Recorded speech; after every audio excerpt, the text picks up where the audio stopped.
Hello? Hello? Yeah, there we go. Sound. Sound. Sound. There we... Oh my god, my face cam looks like a piece of shit right now. Wow, why do I look so orange for? Hello, everyone. Welcome to the stream. Woo. That was a quick start, wasn't it? We got Jake. Jake is here. Hello, matey. And Trey, of course.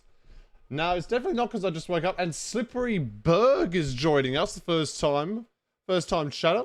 Welcome to you, good sir. Welcome into the stream. Glad you're here. There we go. Now I look a bit less orange, don't I?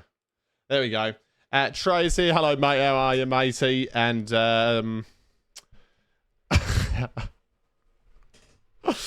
oh dear, how did you know, Trey? Bro definitely woke up 7 minutes ago. I mean, I don't have to wake up like, you know, an hour early. I can wake up when the stream starts. I've already got everything organised. Like, before the stream started. So all I have to do is wake up, open my computer, and then on we go. But yes, hello to you guys. Welcome into the stream. Glad you're joining us. What time did I go to bed? Plus, let's say, maybe 4:30 plus or minus 3 hours. Yeah, we'll go with that. So yeah, here we are in Air France. We're at Paris-Orly Airport today. It's a very lovely airport, I must say. It looks like they're doing some construction or something over there. Oh, look, the building didn't even load in. But yeah, I think my favourite part about it is that area over there with like the tiles or whatever. Don't even know what you call it, but yeah. We're down here on the ground at Paris-Orly Airport. I don't know why I'm speaking like this. But yeah, here we are in Air France. I haven't flown Air France before on stream, so this will be good to do. But yeah, no, we're alright. We're alright. This is fine. It's fine. Might have to top up my water bottle at some point during the stream because I didn't do that beforehand. And yeah, there we go. So this is going to be good. I'm very much looking forward to doing this. Let's get some volume into the stream. There we go. And hopefully that's the right thing. And it is. Very good. All right. So here we are in Air France. We've got the GPU connected. We don't have the jet bridge, unfortunately. But yeah, I'm not sure what's going on with that. But anyway, let's go and get some power into the aircraft.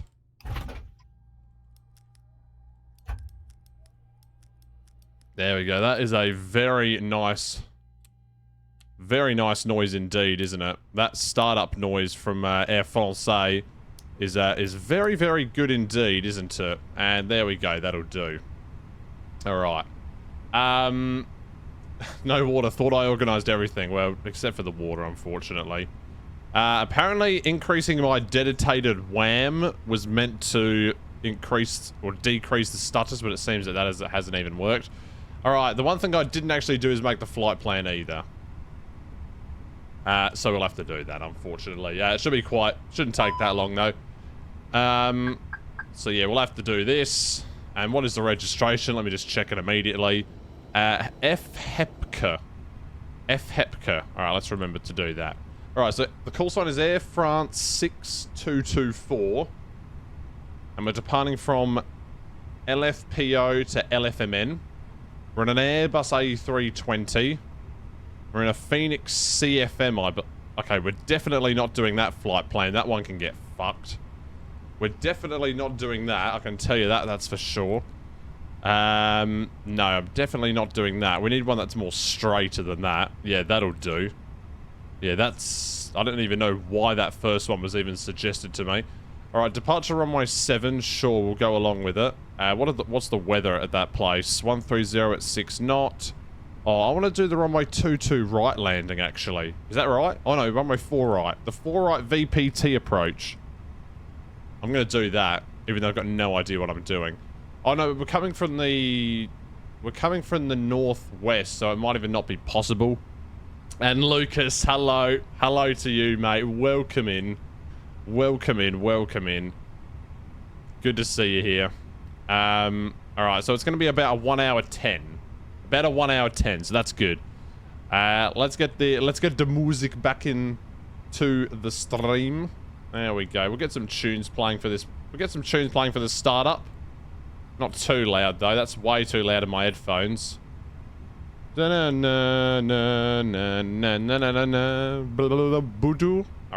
so there we go. And I'll turn that down a little bit as well. Okay.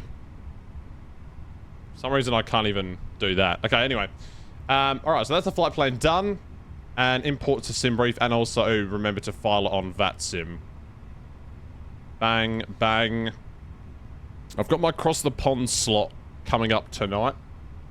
So yeah, perfect background noise while you look at your uni degrees and plan your EPQ. Brilliant. Yeah, you're gonna study some grafted cirrons at Cov Uni. You know what I mean? Yeah, Cov Uni, brilliant. Right, there we go. LFPO to LFMN. Let's get ground services. No, mass and balancer. The mass and balanciaga. Right, so I want to do GSX boarding only. Now, has that worked? Request boarding. Do any of the jet bridges work in this game?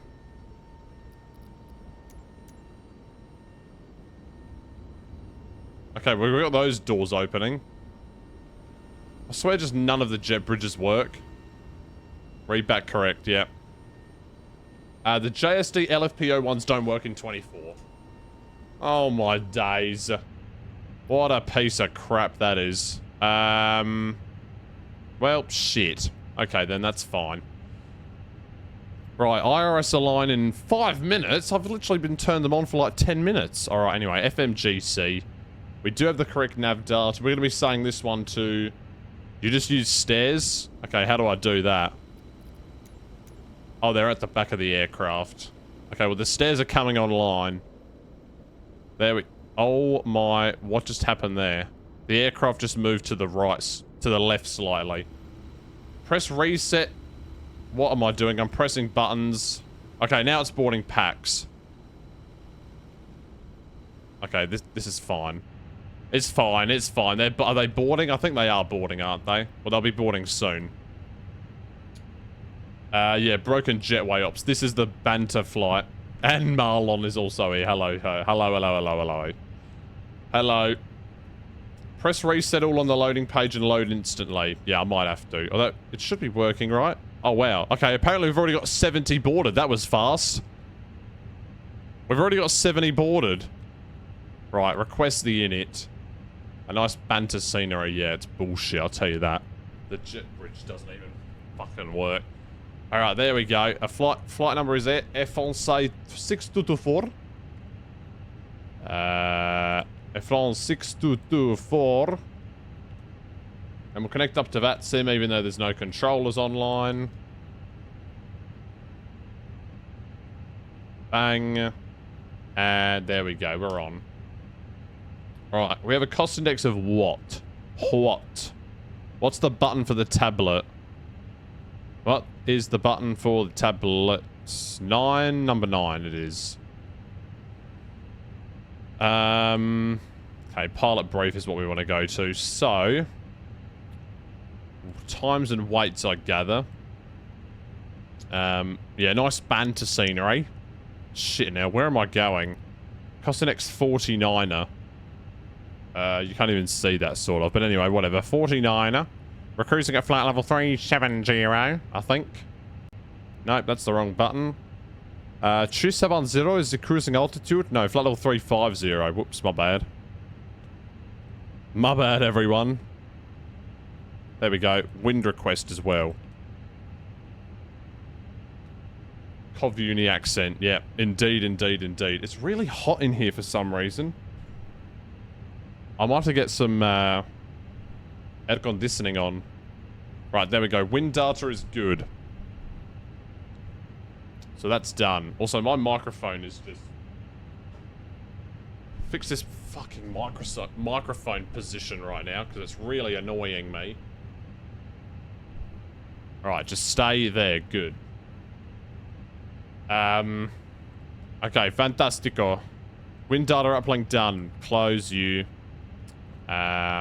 Alright, so the next thing I need to do is the flight plan. Yes, there we go. And we go back to here. We want to go back to routine. Latra 2 Echo departure. Off of runway 7 it's going to be. So runway 7 and the Latra 2 Echo, which is there. And we'll insert that into there. Should we do a US Airways flight recreation where they put the wrong runway in? No, we'll be real pilots and not do that. Right, it'd be good if I can make the window bigger. There we go. Bung that into there. Alright. The Latra 2 Echo. Let's take a look at this one. So, runway 07 departure, which is going to be off of this runway. We're actually parked relatively close to it, I think. Because where am I at? If I get the little pink thingy on. So we're right there. So it shouldn't even be that long. We'll go through Lima 4, I reckon. Yeah. Alright, so runway 7 departure. Then it goes to Papa Oscar 081, Papa Oscar 082, 085, Obama, and then Lalux, and then Latra. So there we go. Alright, cool. So that all works there. Minimum 300, not above flight level 100. Okay.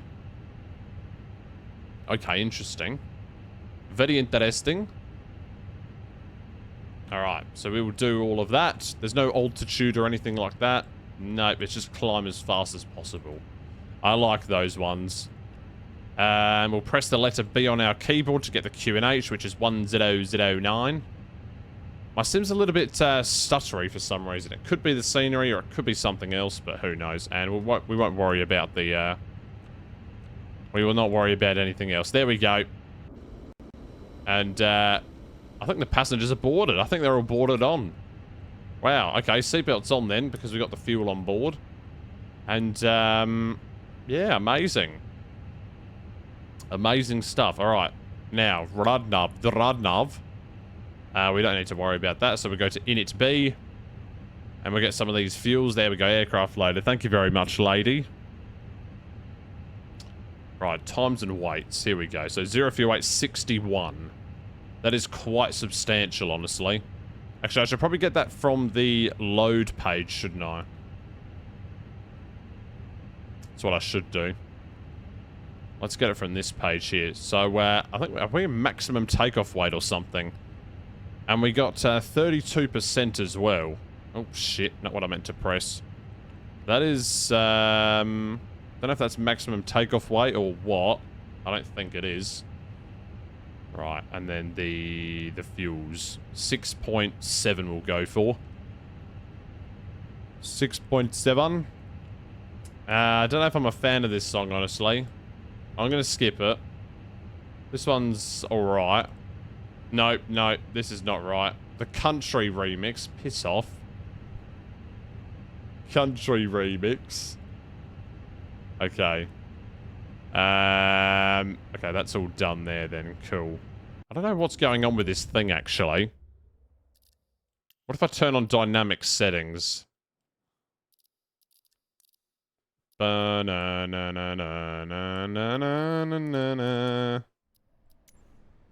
that a little bit better? No, it's still the same. Alright, whatever. Whatever.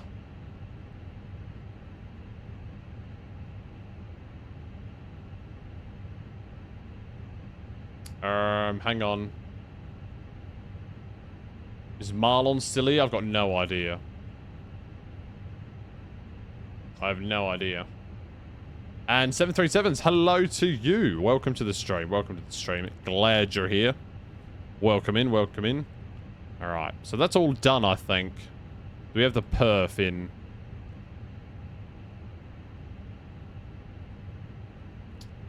Right, yeah, time to do perf. This has been quite fast, honestly, but we had a fast boarding time is probably why. Alright, runway 07, sync load sheet final will do, sync the weather. The QNH is not 90908. That is not the QNH, unless it is. Okay, I've got QNH 1009, and then QNH 998 on that. How does that literally make any sense? We'll look it on here. This is going to be the final decider. Yeah, it's 998, you bloody idiot.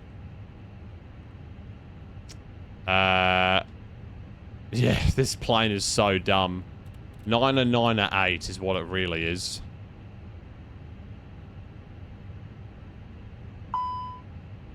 Yeah, I know altitude discrepancy, mate. Just give me a second. Right, there we go. Done. I want to get loud. Okay, that was weird. Oh, I can send it to the McDo. I didn't even realize I could do that. Alright, so there we go. We've got pretty fast takeoff speeds, actually. 148, 148, 152. Transition altitude is 5,000 feet. So send to McDo. Oh, wow, that's just put it in like that. Honestly, didn't even realize that that button was there before. You've just started KSTL to KLAX. What is KSTL? Is that like St. Louis something or other? Could be. Yeah, St. Louis Lambert is what it is. Yeah, nice, nice. In a 737. Cool. Alright, so I'm pretty sure that's done. I don't know what this shitty music is. Skip. Okay, we're getting all of these bullshit remixes. This is not good at all. Let's start up a real playlist. Alright, there we go. Dun, dun, dun, dun, dun, dun, dun. Well, I think I'm ready to go then. I think I'm ready for pushback and departure. Prepare for pushback and departure. There we go. Are there any checklists on this thing? I don't think there is there? Pilot brief, maybe? Nope. Oh, well, we don't need checklists. It's fine. She took both the kids. Not standing by. It's in pilot brief under documents. Okay, hang on a minute. Oh, right, of course. Alright, so cockpit preparation. Yep, done, and done. Before start, parking brake, takeoff speeds and thrust. We do have that in there, don't we? In the perf page, there it is. It's all in there. The beacon light, or the windows are closed, and the beacon light. The beacon light's coming on. There we go. And then after start checklist, we don't need to do any of that yet. Okay, so we're just going to wait for the pushback tug to arrive, which it has. And we need to disconnect the GPU and start the APU. Shit, our plane could turn off here in a second.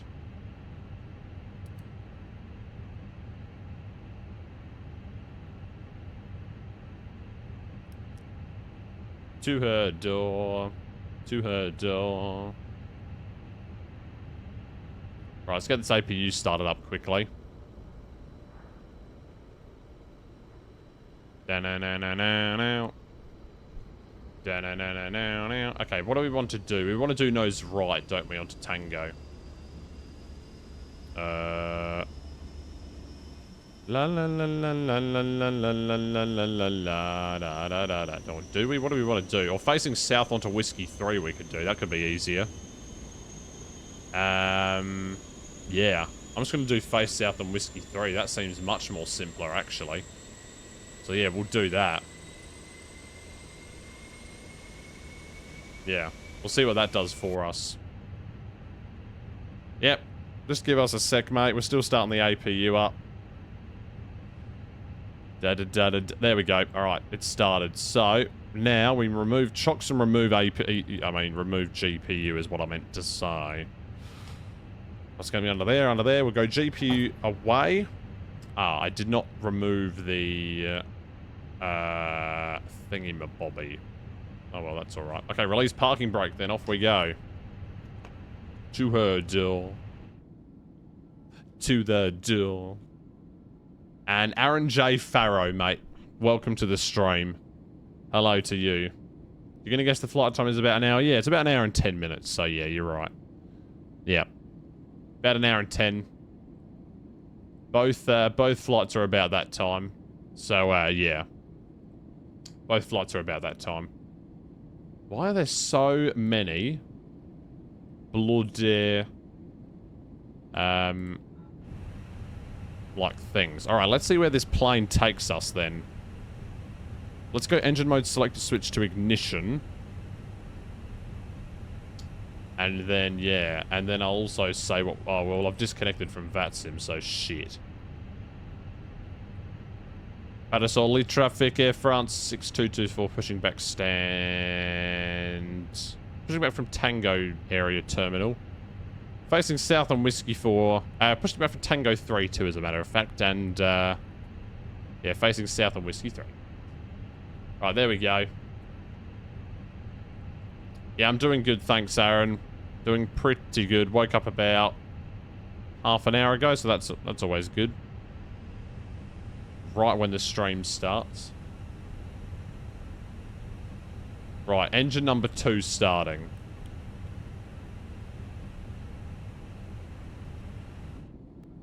And let's watch the startup of this one. Sadly, you only be able to watch the first flight. That's alright.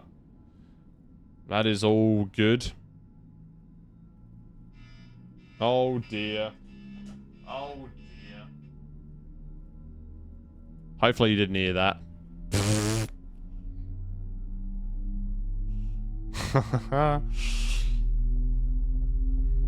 That was my phone going off if you heard that.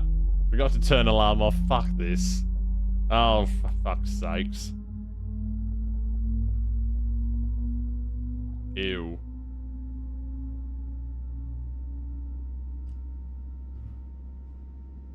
This is parking brake, roger that. Why is there like a light coming off of like the wing? That's quite weird. Alright, we do have a good engine start. Thank you very much for confirming that with us. Right, and engine number 1 start.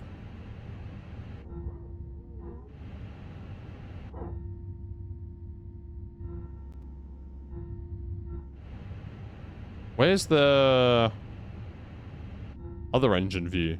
Apparently it doesn't even exist.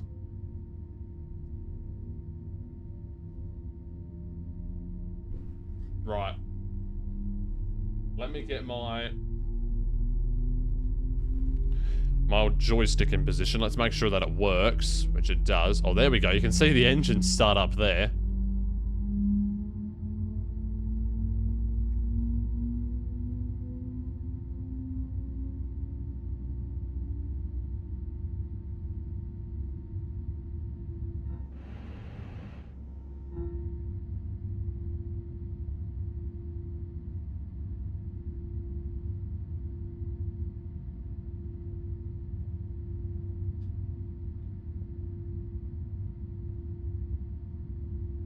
Okay.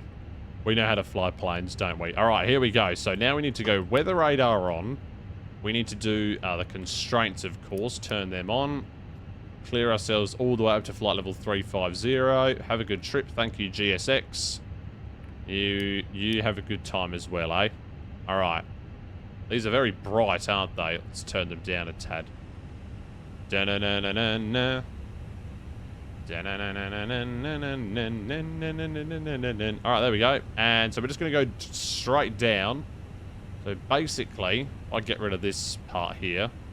I like looking at the taxi route through this thingy here. So if you just go Whiskey 3, Whiskey 4, or Lima 4, I should say.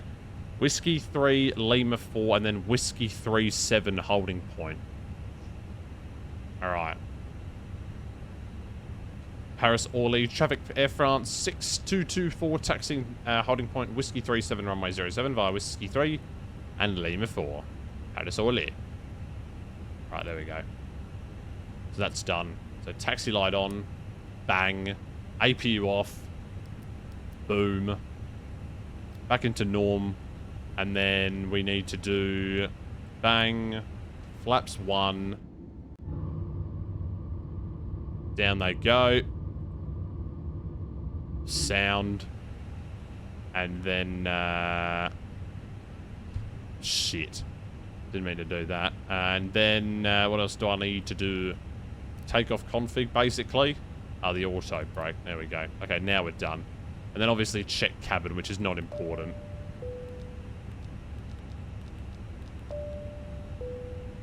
Cabin is done. Alright, here we go, let's go. Parking brake released, and we are now pushing the throttle forward and taxiing. Right, there we go. Alright, cool. We'll do a quick flight control check. Full up, full down.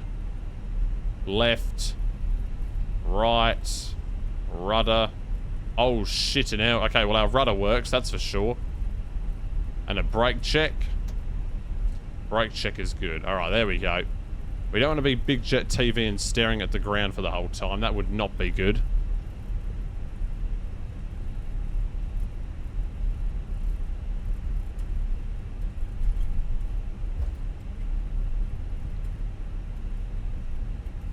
Right, so we turn right up here. Also, I need to turn off this night light bullshit.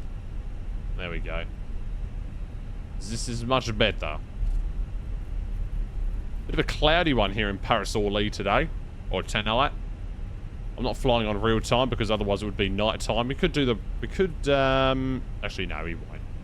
We'll probably do all of the flights in day.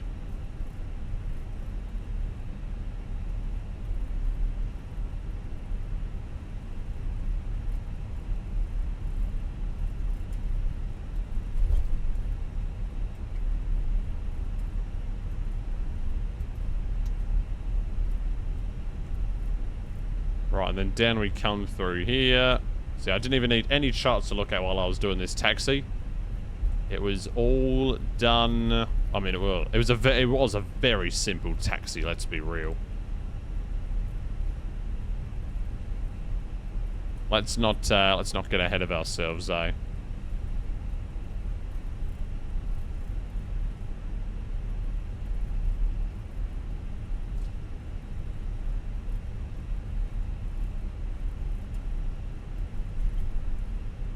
Okay. Lacra to Echo. Where's that one?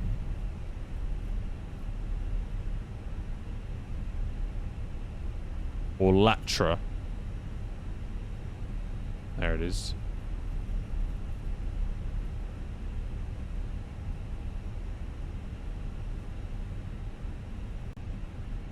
Alright. Here we go. Oh yeah, the TCAS. We should probably turn that on, right? There we go. Alright. Paris Orly traffic, Air France 6224, taking off runway 07, Latra to Echo, departure climbing unrestricted 350. Off we go. Off we go. Am I actually on VAT Spy? Let's have a looky. Oh, there I am. Yep, there we go. We're the only ones in France, basically. Except for that Ryanair guy and Air Canada. Yeah, it gets pretty quiet here at this time.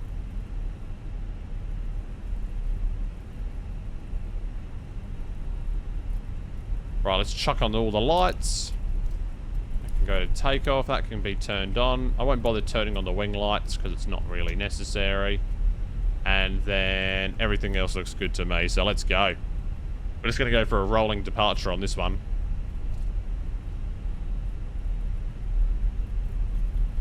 All the French people are deep in their sleep. Yeah, you're right. You're right. Alright, here we go. Line up onto the runway.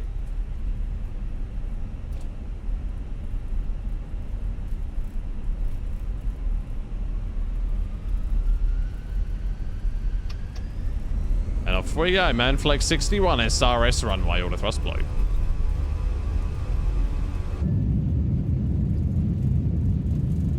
La la. Off we go. 100 knots.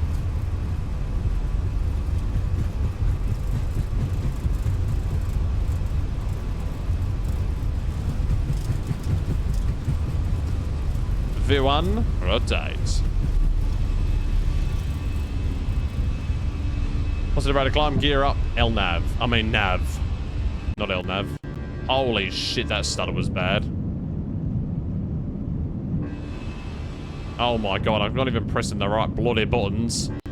Right, there we go. God, it's very, I don't know what's going on with that. Anyway, we're in the air.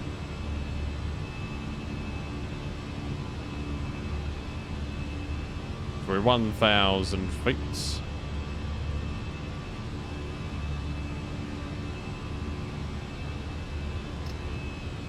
First climb nav.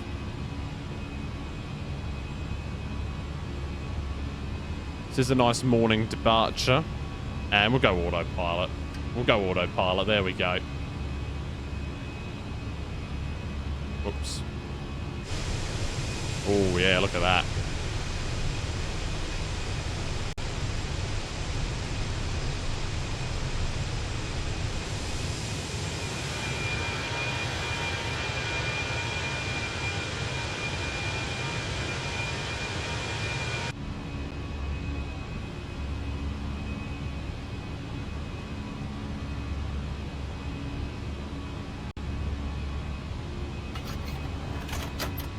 Okay, I did not mean to open that.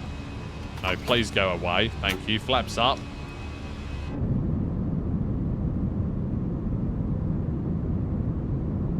And off we go, departing over Paris. Beautiful stuff.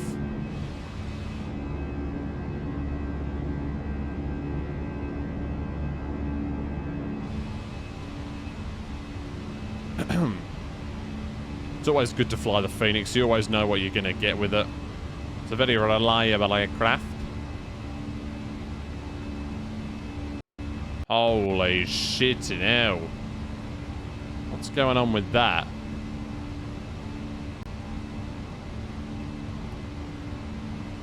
Right, ground spoiler disarmed.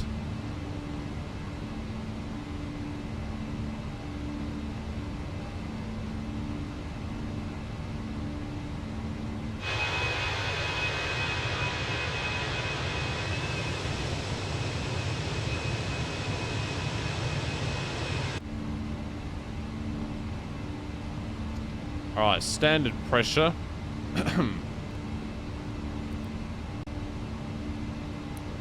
Seatbelts can come off.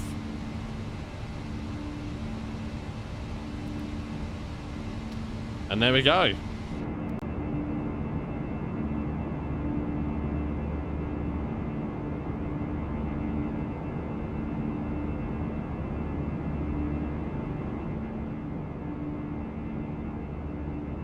Beautiful stuff. So we're on our way. We are on the way.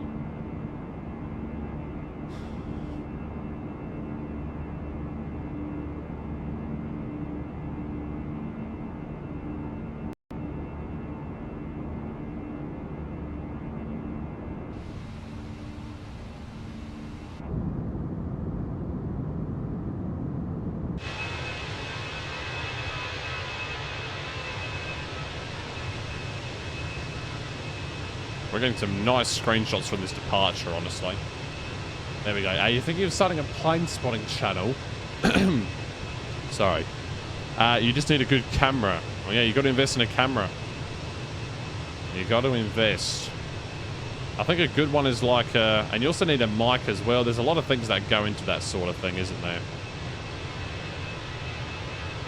You need a lot of stuff. You need like a decent mic that can capture all of the sounds that are required. Right, landing lights off. They go off. That's all fine like that. There we go. All right, so we are officially on the way. Now, we're going to be watching our good friend of the channel, JT Reacts, once again. He found a nice Canon camera for $700. What is it? What camera is it? Is it a Canon camera? Oh, wait, actually, hang on a minute. We have to watch... We have to watch this. We have to watch Flight Sim Weekly episode 12. Because there is a guy that appears in it. I think I know who he is, but he's one of the greatest Flight Sim streamers. He does not clip farm.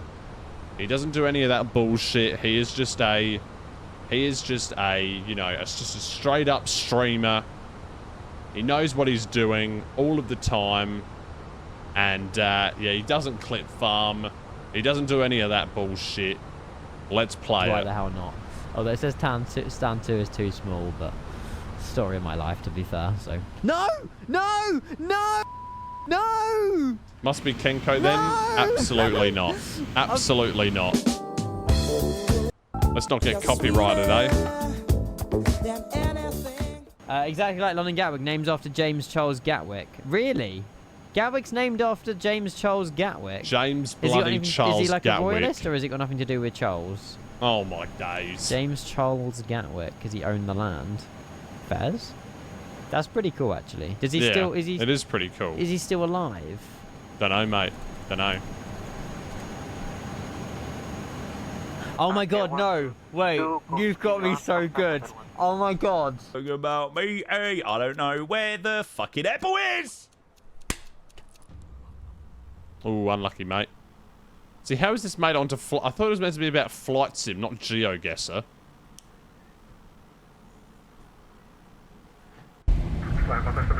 Beautiful. Airspeed is live.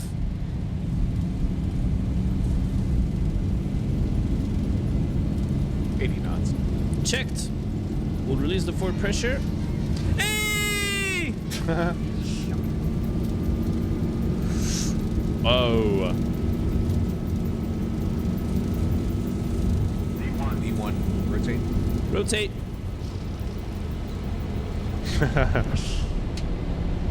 Positive rate. Whoa! Gear up! Iberia Oh, who's 0127 this? via Echo Who's Bravo. this? Who's that? November 4. Taxi holding point Zulu 3, runway I'm even wearing the same shirt. Disregard. Whoa. Now, via Echo Bravo, November Cross, Mike and Alpha, holding point Lima Echo, runway 1 for right. I say again. Is Echo. Oh, who was that guy? 190, I know that flight streamer. Why does he have Among Us, like, at the bottom of the screen? What the fuck was that? Come on. Come on.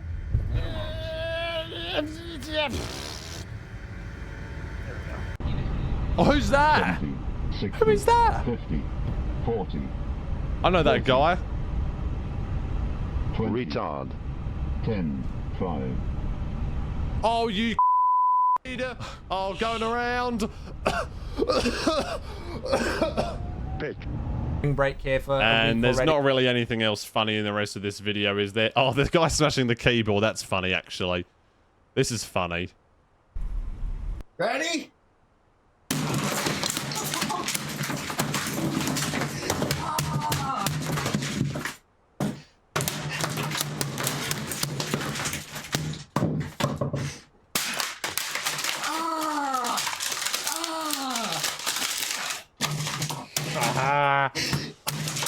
That is quality content. You know what And this I is miss? funny as well. I miss the modem connecting sound. The modem connecting That's sound. what I miss. If we could bring back one thing, I would want the modem connecting sound, you know?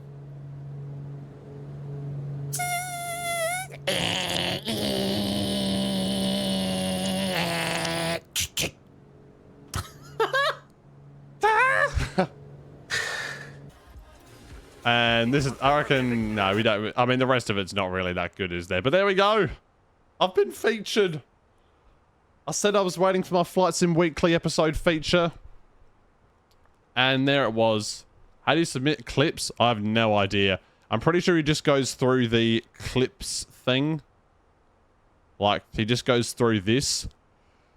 So, yeah. He just goes through this, I think. And then just sorts it by clips. Or something like this. Yeah, I don't know. I think that's what he does. Where am I? I'm not even on here. Oh. Because this is Microsoft Flight Simulator 2020. That's not the right one. Okay, never mind. Yeah, there we go. What a good thing that was.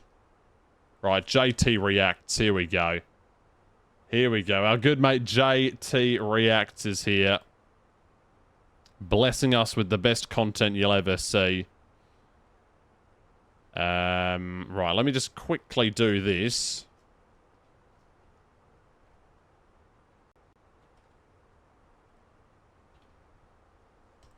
and then we'll be on our way. Right, that's worked, has it? Yep, there we go, cool. And then this needs to be changed to that. Add a flight plan, bang. There we go. And we'll definitely add some screenshots from the departure.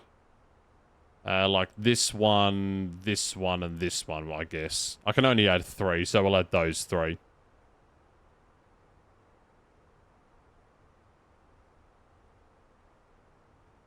Alright, there we go. And we want to watch one of the food reaction videos, of course.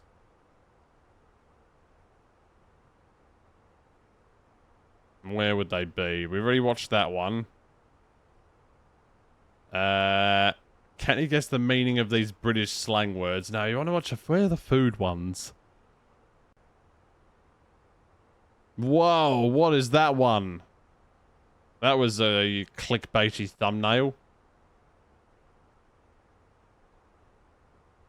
Where are the food ones? JT reacts food. I could just write food in there, couldn't I? Right, here we go. Here we go. What is up, guys? Welcome back to a brand new video, and welcome to day number 16 of Reactmas.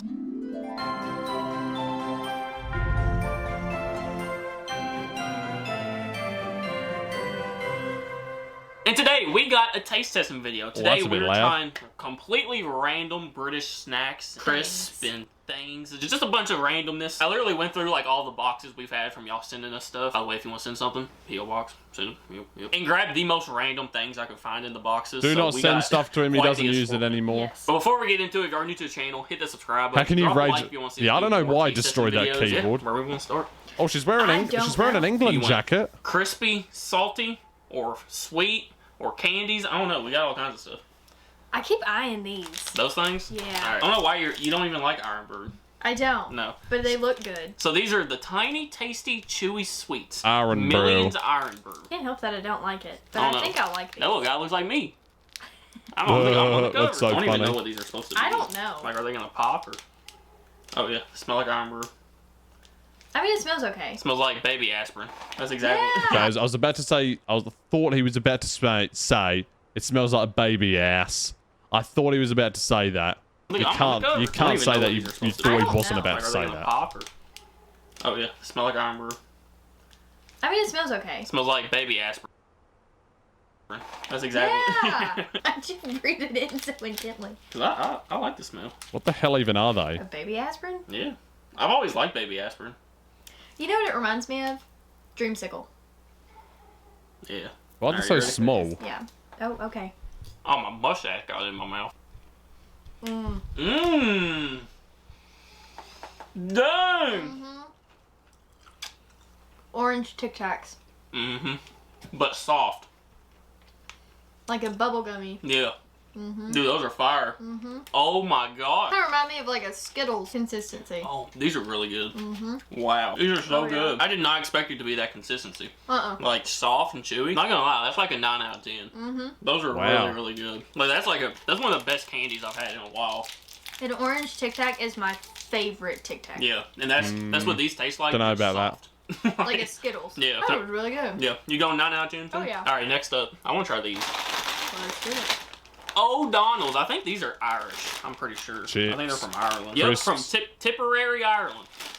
O'Donnell's of Tipperary. Oh, I could have just read that. Yeah. Crinkle cut relish and cheddar cheese flavor. I don't know about the relish part. That could be interesting. Well, see, we're thinking relish like pickles. Yeah. Yeah. These are gonna be good. Man, I don't know about it. You don't like it? You don't like the smell? They're okay. He's got the Kelly Bates hat on again. Furrows are inspired by the deep furrows we plow in the soil when sowing our potato seeds. Furrows. So that's why they're crinkled. You know when you plow like a field and it has the things? Oh. That's cool. I didn't know that. Kind of smells like a barbecue chip. So it's Ballymaloe. I'm saying that completely wrong. Yeah, you are. But it's Ballymaloe, whatever relish. So whatever type of relish, that's what it's called. Ballymaloe. Okay. Okay.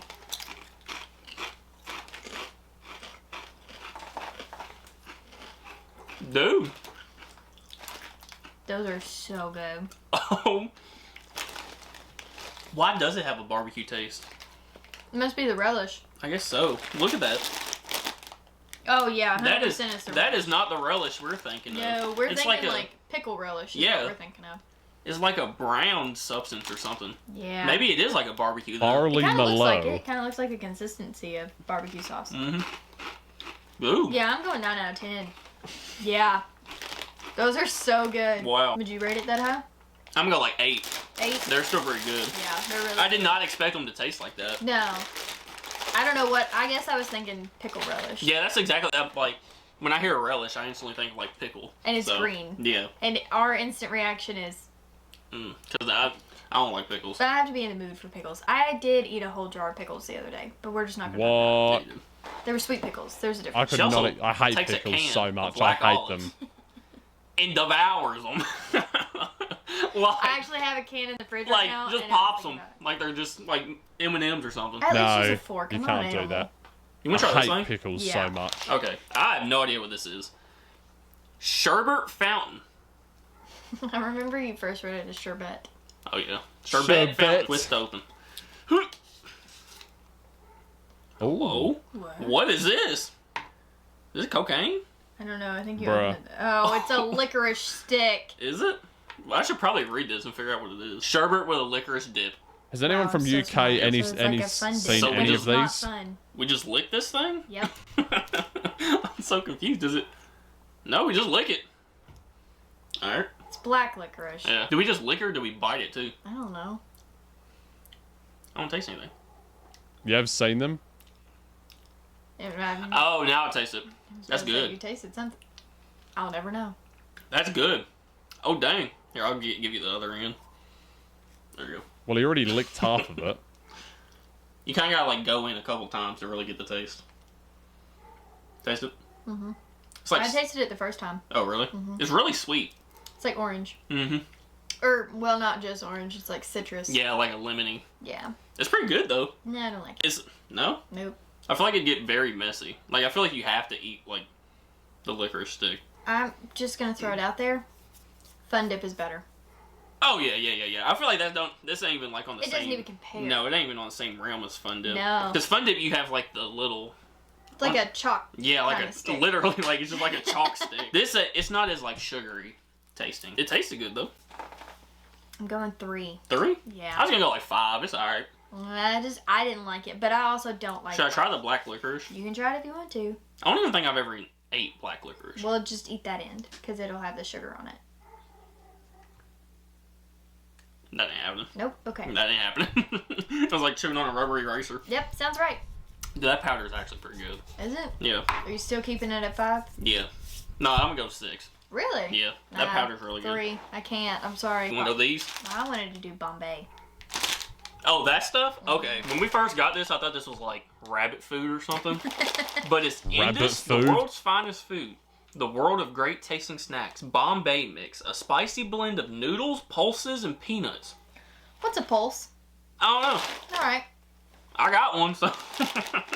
I know how to take them. It's the little round thing. Oh, those things? Yeah. There's noodles, there's peanuts. Those are the pulses. So I guess we gotta get like all 3. I guess so. And just toss them in. Oh, I've had these before, I think. I've had something similar Smells like to rabbit that. food. No, it smells like that one stuff that you get at a bar, where they put it in like the. That's what this reminds me of. Yeah. Like not like trail mix, but like. No, it's something I can't remember what it's called. Yeah, it's like Something a else. mix kind of Yep. like this. Yeah. Or do you just want to try them individually? Yeah, So that let's way we try them actually taste them. individually. Let's try the noodles. Here we go. Bombay mix spicy blended noodles. Yeah, these are good. These are nice. What does it taste like? Ramen noodles.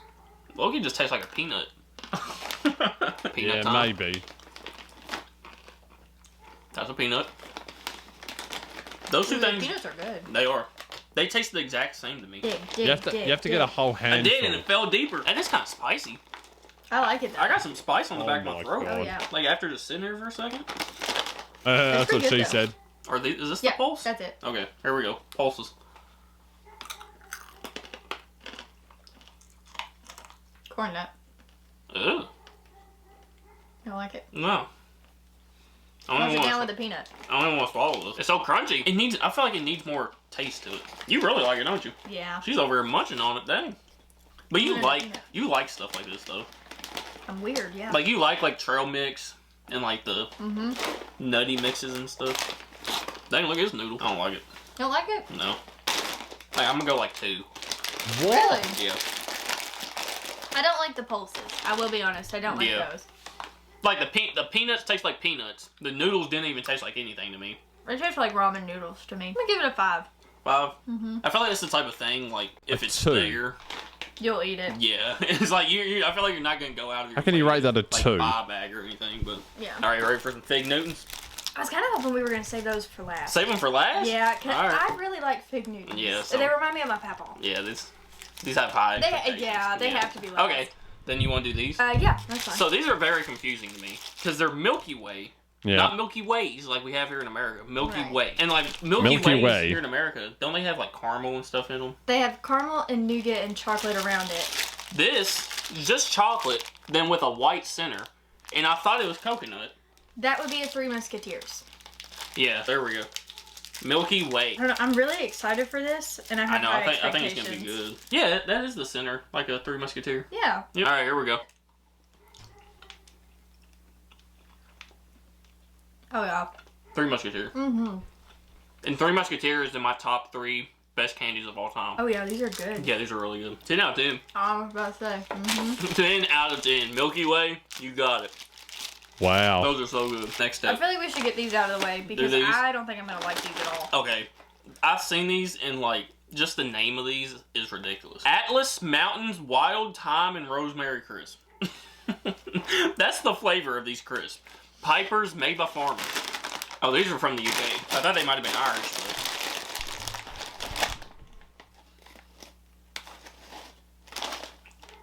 Smells weird. God, no. You don't like it? No. Kind of reminds me of prawn cocktail. It's rosemary. You ready? I'm not gonna lie. These would be fine. give it a They chance. can't be that bad. Why does he eat it like that? It's like that. What? Oh, Chance, he says. I can't. I don't like it. Mm-mm. that's bad, bro. I swallowed it, but I That's don't like bad. it. 1. A 1? Yeah, that's probably one we go to. That was That's like, so gross. It's the rosemary. I don't know why, but like when you bake a chicken, like the juices that are in the container, like at the bottom that come out of it, if you were to take a straw and sip that up, that's what that would taste like. Yeah. Like it has like a chicken, like a weird chicken flavor to The it. thyme is not bad. It's the rosemary. I don't like rosemary.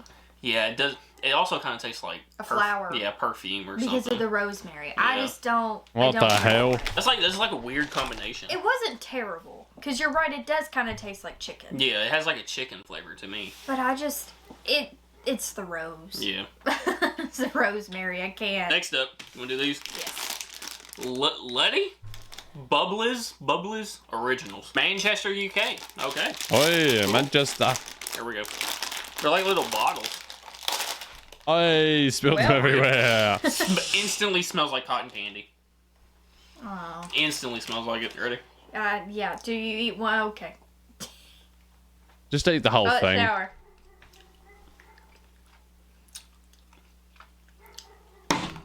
Damn!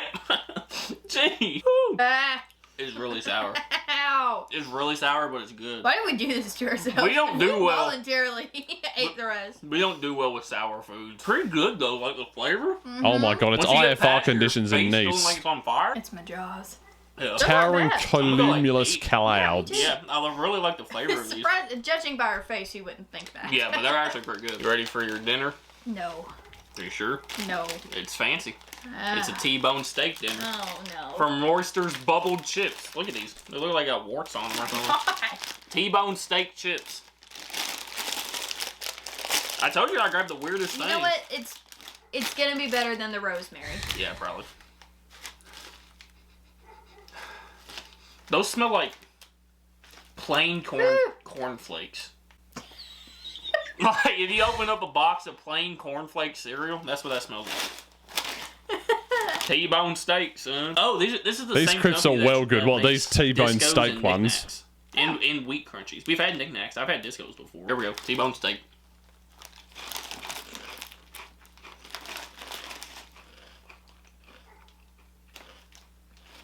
No. What do you think? I actually really like Think them. you like them? I don't know. They taste like the juice that runs off your steak. Oh, I don't no. like steak. Yeah, because it's T-bone steak, lady. Like, they're okay. I feel like they'd be really good with, like, a sandwich or something. I give it, like, a 4. I'm going 7. 7? I could eat that whole bag. Oh, yeah. I would say it's better than I expected. I It totally expected it to kind of be as bad as the rosemary one. Good old Fig Rose. Lions. We know them as Fig Newtons here in America. Come in. I'll put the kettle on. Fancy a Fig Rose? Pardon you. I haven't had a Fig Newton in probably Years. 10 years. Oh, I know. 15 years, probably. My papaw used to have these. Oh, those look good. Those look better than the ones that we have. Really? Yeah. I like these look like they were made like in a bakery almost. Yeah. But like the ones we got here look artificial, so that's what I'm used to. Oh, these are gonna be good. Oh, these look so These good. are actually really gonna be good. I think these are thicker. They are. They're a lot thicker. These remind me of my papaw on my dad's side because he would eat Fig Newtons or he would eat those strawberry wafer. Oh yeah, The big ones? the wafers. Yeah. Yeah. See, my grandpa. That's where I feel like that's the only time I ever even seen a Fig Newton instead of in the store was at my grandpa's house. Yeah. I think it's just a grandparent staple. Yeah. You ready? Fig Yeah. rolls are ass. Yeah, they Lions look pretty fig shit. rolls. They look shit, don't they? Not as soft as ours. Yeah, they're a little bit harder, and that also might be just they've been sitting in a box for a couple weeks. These are really good. I feel like if we just went to the store and bought them, they'd be better. They have a better inside to bread ratio. Really? Ours is like super thin but a lot of filling. Yeah. See, I think I like that better though. I like how they. I like more like how they filling didn't like the than bread. T-bone steak, and no, they it's still pretty good, love though. this Yeah, one. we're like 8.5. I was thinking 8. 8. Yeah. They're still not terrible. They taste exactly like I was hoping they Yeah, would. yeah, they're not bad. Like Lions, you didn't let us down. Those are Nope. pretty good. Those are pretty good. I don't really have to ask this, but I'm going to. What was your favorite thing that we had? Definitely the Milky Way. I knew it. I mean, that was a 10 out of 10. I mean, that was so good. But a close second was the that- Millions. that's mine. These were actually really. Yeah. These were actually really good. Yeah, that's probably my first one. My second one is the bottles. Yeah. But alright, guys, that is going to do it for today's taste testing The video. If you want to see us bottles. do more of these, let us know by hitting that like button. If you're new to the channel, hit the subscribe button. Also, go check out our channel, Anna, JT, link down below. But thank you guys so much for watching. Make sure to go out today, spread love, spread kindness, do something nice somebody day. I love you guys so much. I really do. JT. And Anna. We out. Alright, let's go. Oh, there we go. What a good video that was. What a good video. That was really good. Wow. Alright, so now, let's look back into the flight here. What have we got going on? So we're at cruise. There we go. And, where is the descent? Let's see. Oh, I haven't even put the arrival in, lol. Okay, let's do that quickly. The arrival is the Nizar 7. Alright, flight plan. It's going to be runway 4 right arrival. Now, do we want to do the ILS Yankee, or what do we want to do here? I don't know if we can do that one. I don't know if we can do that other one. ILS Z? Yeah, we might have to, honestly. Although I do want to try that other one, but I don't think it's possible, is it?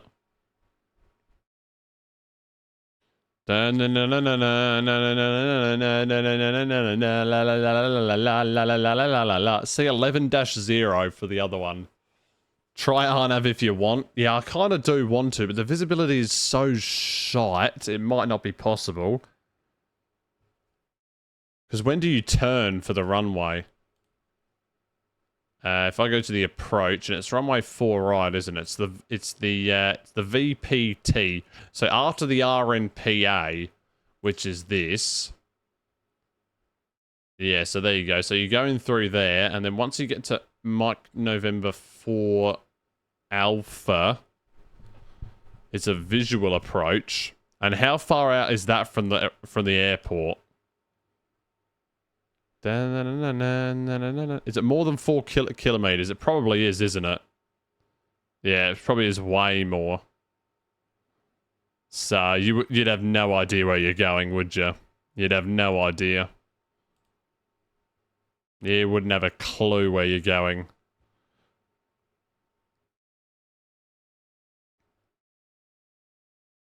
Environment, apparently, there's one for. All right, let's look at the initial approach.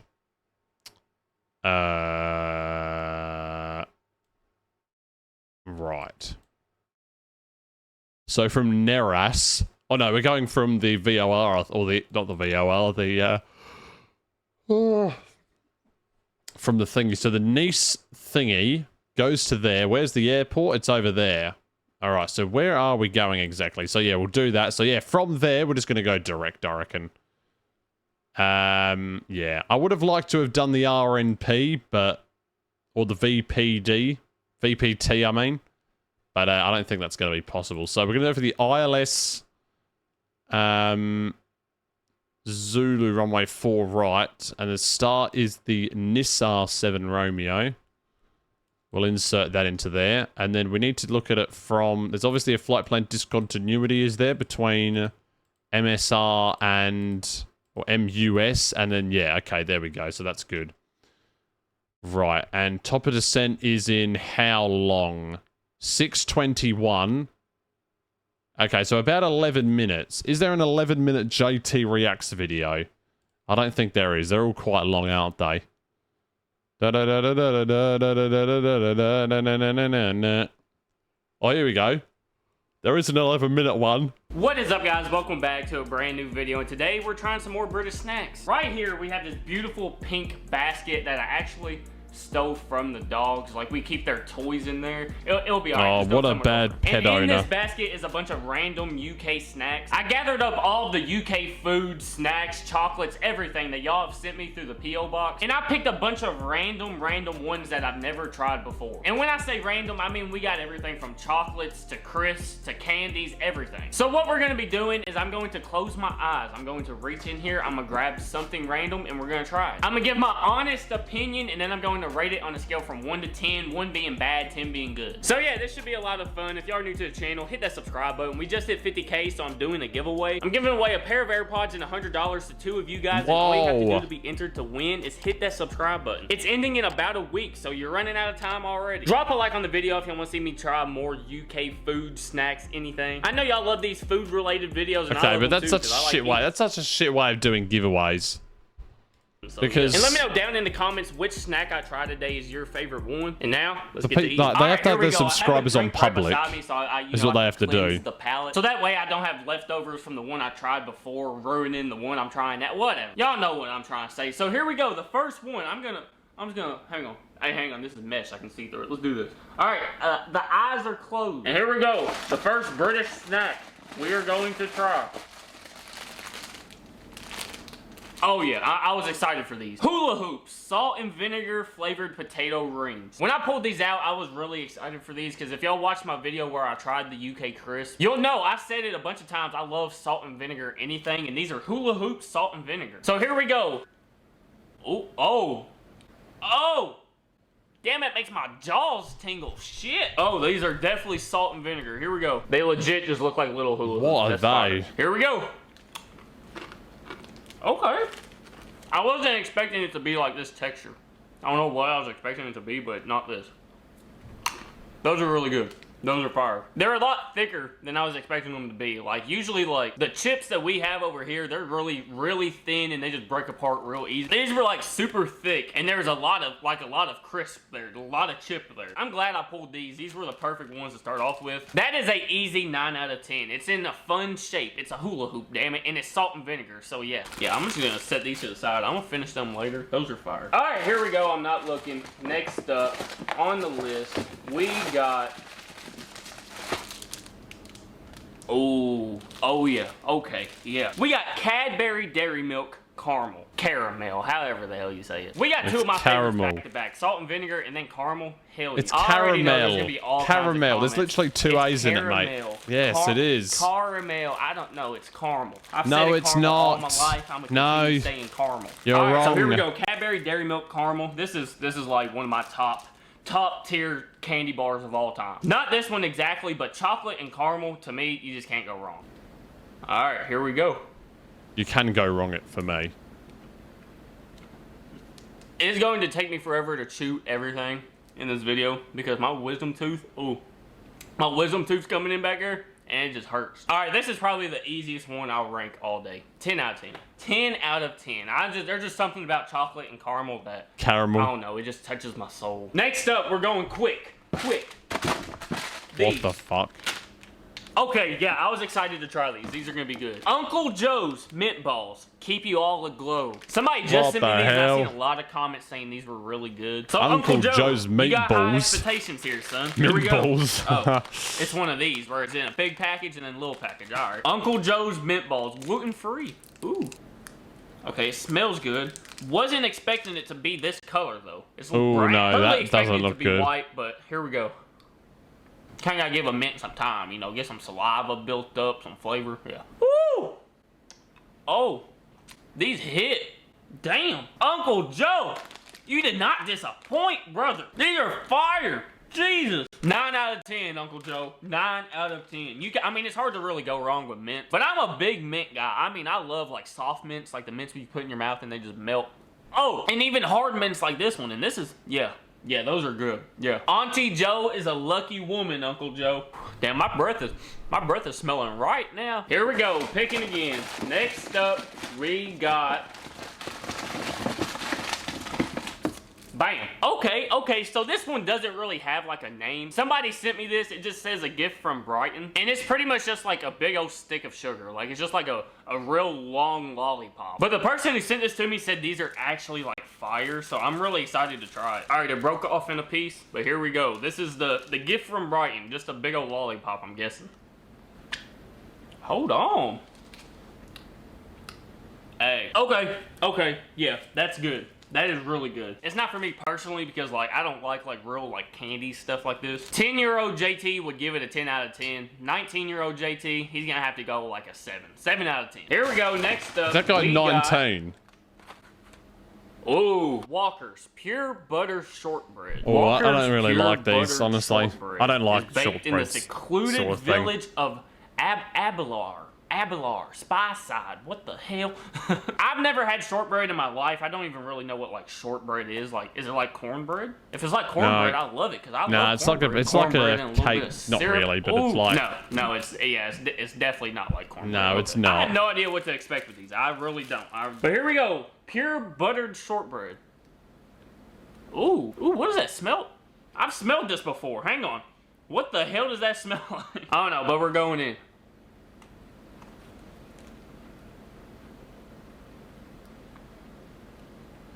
Okay.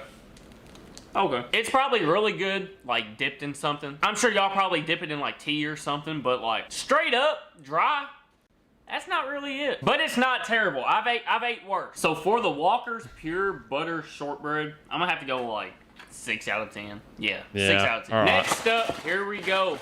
It is... Uh-oh. It's Yuffa Cakes.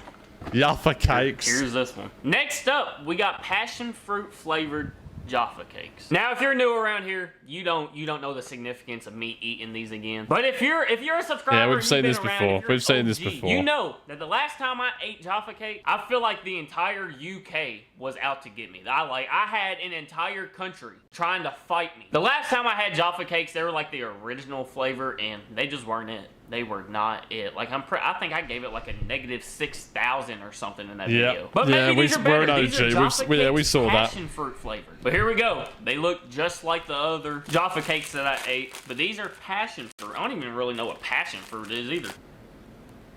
Okay. I'm not going in thinking these are gonna be bad. I'm going in with an open mind. I've never tried these before in my life. The good old Jaffa cake. Chocolate on top. Little stuff on the bottom. He's not gonna like it.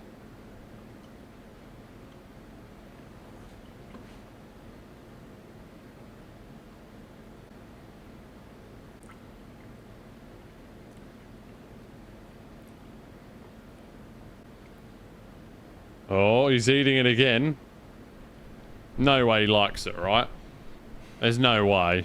That was interesting. To say the least, that was interesting. Jaffa cakes just throw me for a loop because they're soft and then they got the stuff in the middle. There's just a lot going on. Like I said, the last time, I didn't like them. These, the passion fruit flavored Jaffa cakes. they weren't bad. They were actually pretty good. Like, I would really have to be in the mood for them to even eat them again. But it didn't make me want to spit it out like the first time I tried them. So for only my second time trying the Jaffa Cakes, this time a different flavor, passion fruit, I'm gonna have to give these a 6.5. A 6.5. They were a little bit better than the shortbreads, but for me, they're just not really it, so I couldn't really give it like an 8 or a 9. So yeah, hopefully this time I don't piss off the entire UK with them Jaffa Cakes, but I guess we'll see. Here we go, next up, we're down to like 3, I think. We only got a couple left. Here we go. Ooh, Disco's cheese and onion flavor. These are Disco's cheese and onion. Ooh, ooh. Okay, these are gonna be good. Cheers, Disco's. Yeah, alright. Okay. I'm gonna be honest. Kind of disappointed. I don't know if it's just the Discos and like how they are, but I expect them to have like a lot more kick of flavor, and they just don't. Like the salt and vinegar ones, you knew they were salt and vinegar, but for I guess in America we just like flavoring on our chips is ridiculous, and that's what I'm used to, because like these, they just have like a hint of the flavor. Not bad at all. So Discos cheese and onion, I'm gonna have to go 7 out of 10. Raisins? All right, no. last one. Nope. Never liked them. Probably never will. This is gonna be the first time I'm even trying another raisin in like the past like 5 years. So I might throw up on this one. Might not. We'll see. Oh, I wasn't expecting it to look like that. Okay, chocolate all around and then like the granola stuff. All right. It's just the raisin thing. I mean, it's just a granola bar, but it's just the raisins. I can't. Oh. But here we go. Brunch bar. Okay. Yeah, I gotta raise them. If this was any other flavor besides raisin, it'd probably be like an 8, 9 out of 10. But because it's raisin, it's a 4. It's a 4 out of 10. It's bad. And it's strictly because of the raisins. The raisins are a 4 out of 10. The actual granola bar, the brunch bar, that'd be like a solid 9. So yeah. And last but not least, we have Walker's French fries, ready salted. These are the last UK these are good. snack chips, whatever we were trying today. These are probably these are just gonna good. be like regular, like original flavored chips. Let's see. These legit just taste like straight up French fries. That's fire. That is fire.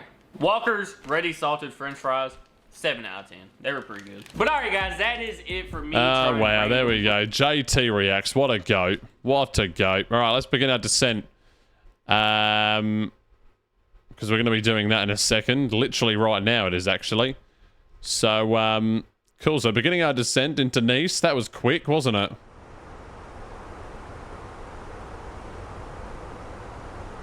Take a look at the chart again quickly.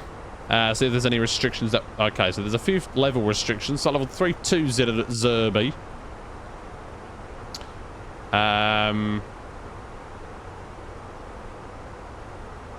Nizar below flight level 340. So it's just below. And then Vedic is above flight level 200. Whoa. And then I'll do the destination data really quickly here.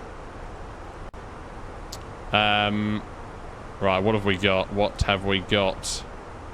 For the destination data. Why is the sound cutting out again? Alright, QNH 1004. Temperature is 14. Wind is variable at 2 knots. And the minimums for this approach are... We'll just go 300 for the minimums. It's like 290, 280. I'm just going to chuck in 300. There we go.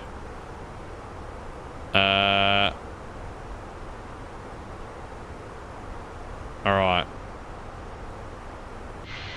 Those contrails look absolutely terrible for some reason.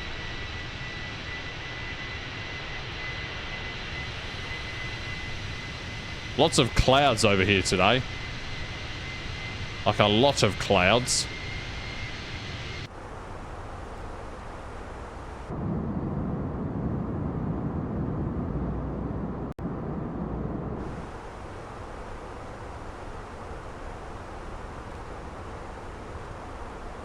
Alright, let's sit up.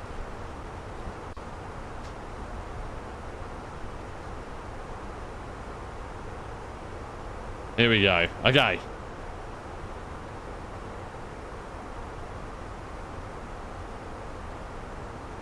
The destination data is in. Let's go here. So the approach checkers, we've got QNH 1004. Seatbelts, we don't need to turn them on yet.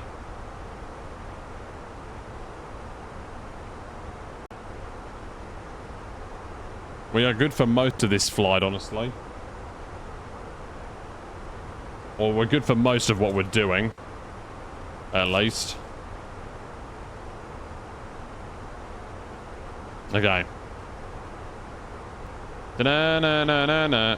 No. Yeah, I'm not sure what's going on with this stuttering. It's starting to stutter a little bit, which I don't really like.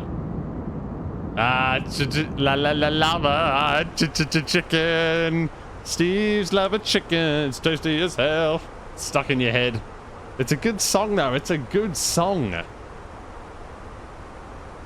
It is a good song.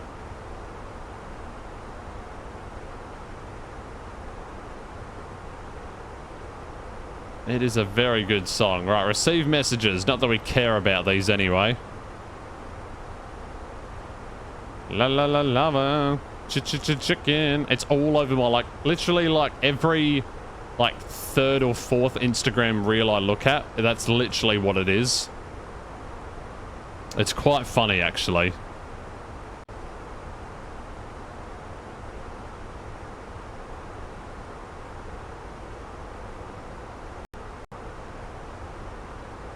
Don't know what's going on with these stutters.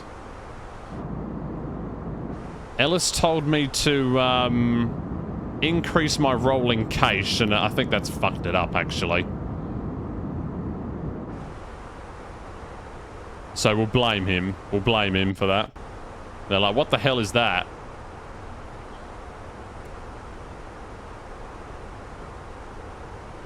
And Sackhead! Hello. Hello, mate. How are you going? Welcome to the stream. Good to see you here. What a landing by you last night. That was brilliant. Like, so you were in cruise. You're about to be descent. So you had started the descent, and then I still had the stream open, but I was doing something else. Then I came back to the stream. This man was going 270 knots on short final. Oh my days. What a landing that it was. It was a shot, yeah, it was a shot. That was a shocker indeed. That was a complete and utter disaster. That was an unmitigated disaster.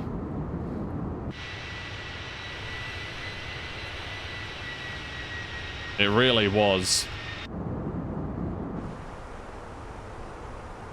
You're an anti-go-around? I am as well, to be fair. Yep, I am an anti-go-around. I only do it if it's absolutely necessary. Which in most cases for me it isn't. But yes. Yes, I'm also an anti-go-around. Right, so it says we're going to be at flight level 200 there. So I'm just going to actually dial this down even more. Which should be fine. Yeah, anti-go-around is always the way to go. Like, if I think I can get it in the touchdown zone, I will still land it.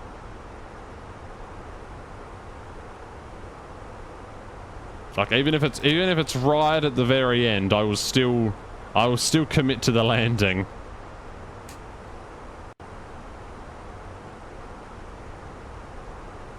Alright, we're at 330 knots. That's a bit fast, don't you think?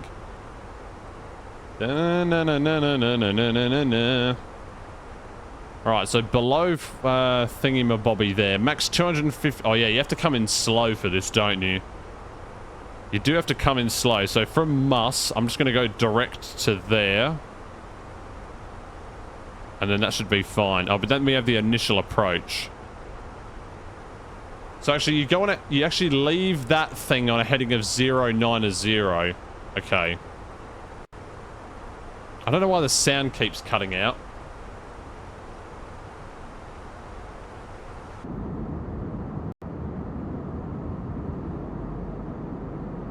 It's pretty annoying, to be honest with you.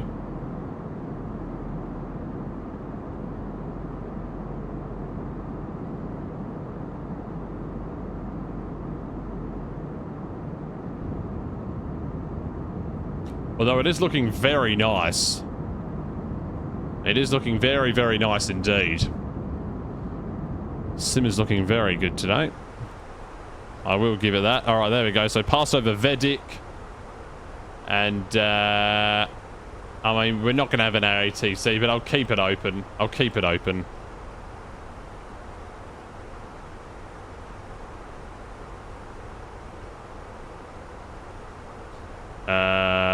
Hang on a minute. What is this arrival call that I'm doing?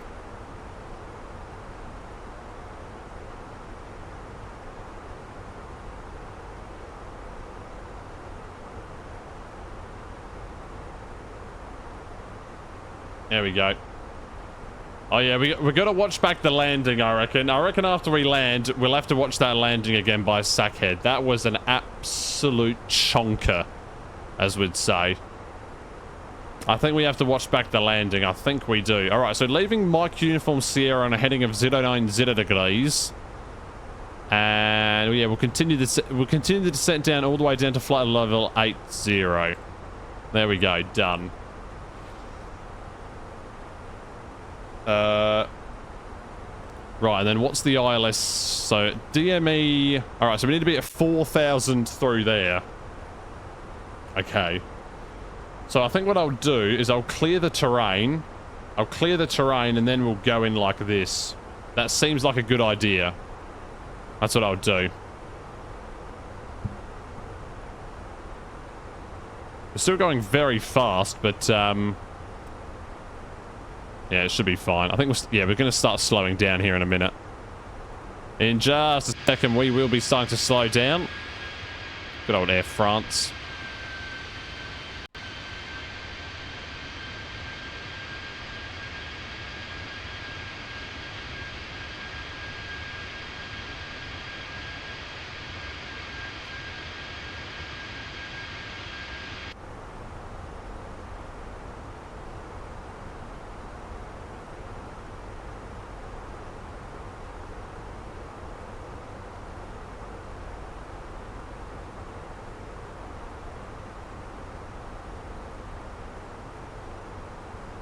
All right, cool. So now we're going to Tipic. Yeah, this has been a pretty standard arrival so far.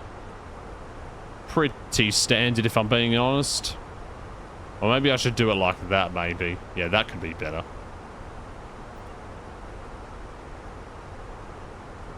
Uh-oh, what have I done there? Okay, we're gonna need some. What the hell happened there? I've got no idea. We just went way above the descent profile for some reason. That was weird. Alright. Fair enough. We'll bring in some speed brake.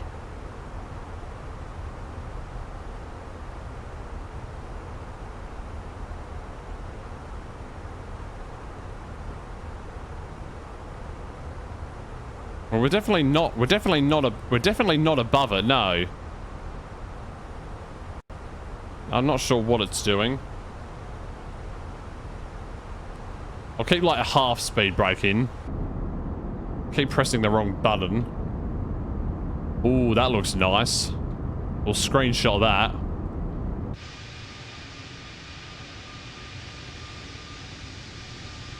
There's so many clouds though, that's the issue. Can't get a decent screenshot in. There we go, that's good.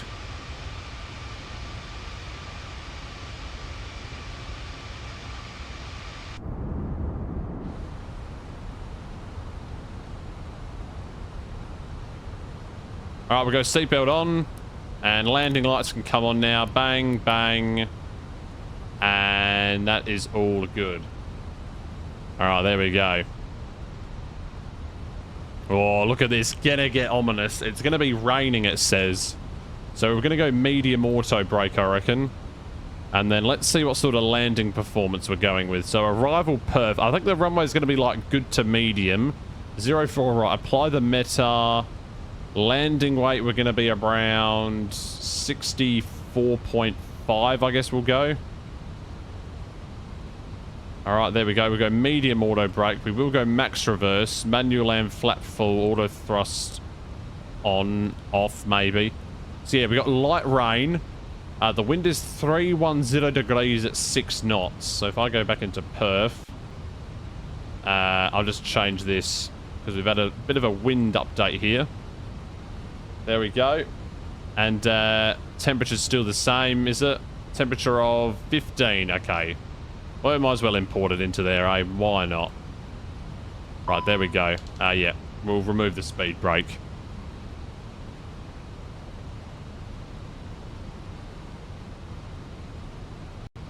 So yeah, at flight level 80 for, or above flight level 80 for that one. And then what I will do is I will leave this waypoint on a heading of 090.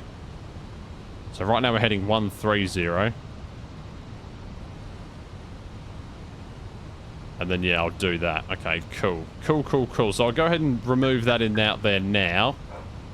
There we go. Got some dogs barking next door. Whoa.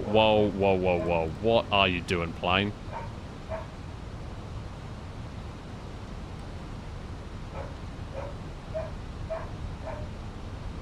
I think you can hear that dog, can't you? Yeah, you can. Alright, cool. That's sound. I should have plenty of landing distance, even if it's like a poor... Okay, if it's not... Okay. Even if it's like medium to poor, then we should be okay. We should be okay. Now we're going to be descending through some clouds, and this dog is really annoying me. No, it's not my dog. It's the bloody neighbour's dog. It's always barking. Oh, God, it's getting windy. It is getting a little bit windy here.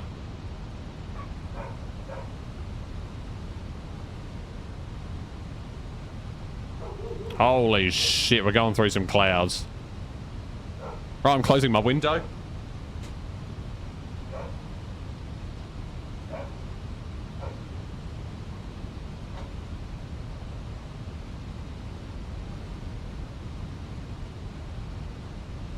Holy crap, what is this weather that we're going through right now? This is going to be interesting. This is going to be very, very interesting. Alright, here we go. Holy crap. Here we go. This is going to be good. Oh, can't see anything. Ladies and gentlemen, we can see jack shit on this arrival into Nice, so just prepare yourselves. Right, turn left heading 090 degrees.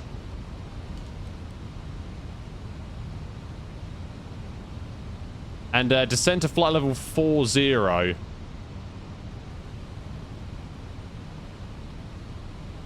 And yeah, reduce speed to like 220 knot.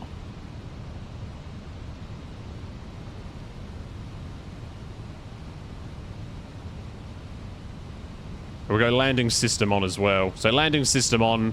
We're not going to do the full shebang thing as well. Oh, we probably could have, honestly. Look at that. It doesn't even look too bad in terms of the visibility out there. We'll go put some speed brake in here. Might need to descend a little bit faster here. We got the sun peeking through. Nice traffic. Air France 6224. Inbound ILS runway 04 right. Currently a heading of 090 degrees. Approximately 28 nautical miles to the south of the airfield. And we will make a sort of a left base for runway 04 right. Right, there we go. That was a good inbound call. And then I will go localizer for this one. I will go lock engaged. Then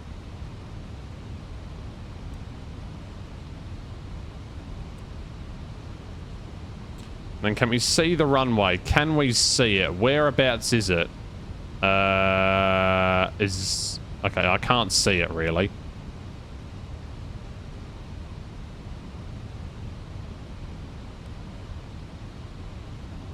Are we anywhere near it? Where are we going? Now, we are going to it. I don't know if you can intercept the localizer from this heading. I'm going to turn a further left turn heading 070 degrees. And let's see if that gives us a bit of a better intercept to final. I'm going to reduce now to 10 knots. And I will go flaps 1 at this time. Oh, flaps 1, never mind. There we go. Yeah, I don't want to overspeed the flaps here. Right, whoa, that was a bit of a stutter. Whoa. Oh, is that it over there? No, I can't tell. Is it that it? Well, there's a cruise ship over there. Right, the QNH is 1004 if I'm not mistaken. That was what it was last time I checked, so we'll go with that.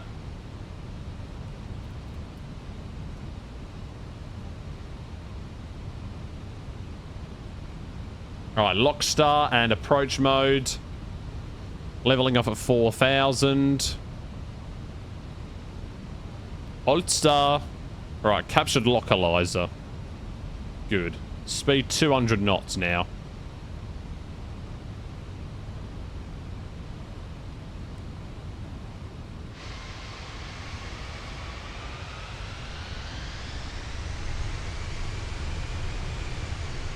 That terrain is looking absolutely shocking, by the way.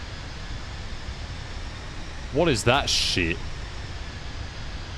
That does not look good at all. Alright, anyway. It's fine.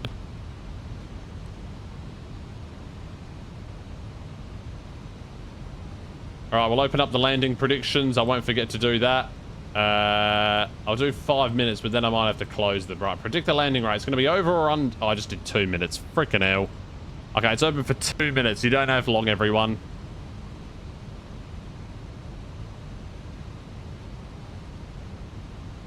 Are you sure I'm established? Oh, it's all the way over there. Okay, yeah, we have a lot of time for this. We still got 16 miles to run.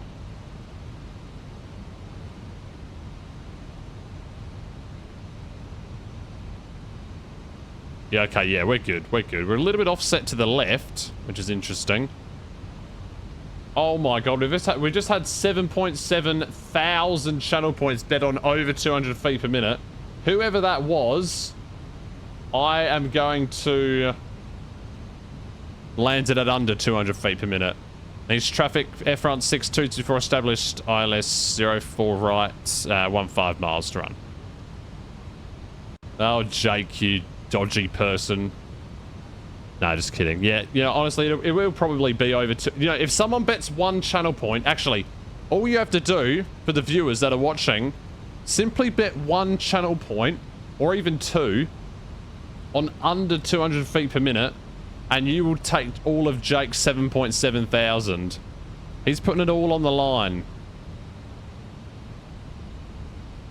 All you have to do is bet 1. It's an unmissable offer. It is an unmissable offer. There we go.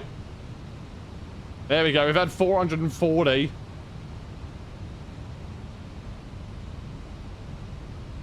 Alright, let's try and grease this landing then. Here we go. We are 11 miles to run. And I'm actually just going to go into manage speed mode. There we go. That's a bit better. Flaps to 2.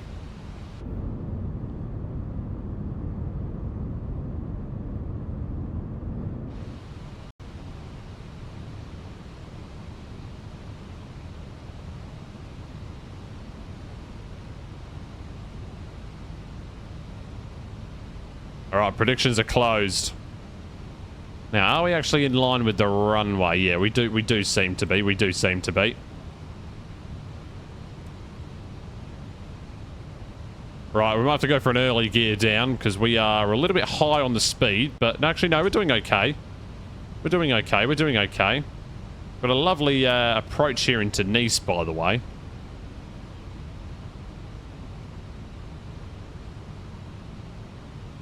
You're going to trust you this time? Don't make me regret it? Okay, I'll try my best, Sam. Alright, gear down at 8.7 miles.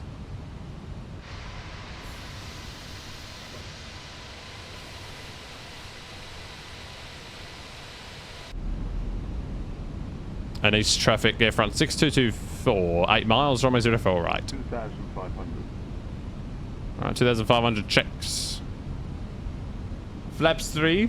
Speed check, flaps 3.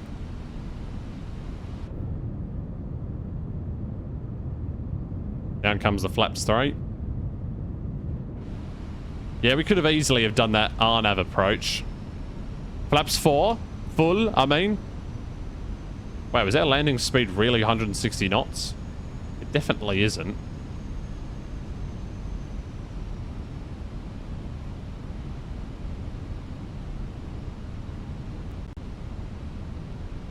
I'm worried it's gonna be stutters on landing. Right, here we go. It's the GS Mini because of the wind. Oh, really? Okay, we've reduced down to final approach speed anyway. I might add a few more knots in. I might go 140. Alright, there we go. That'll be good. Right. ECAM is landing no blue.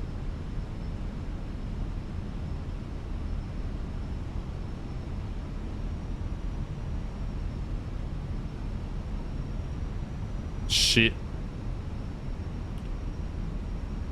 Right, flaps full. And we're good to go. We're good to land.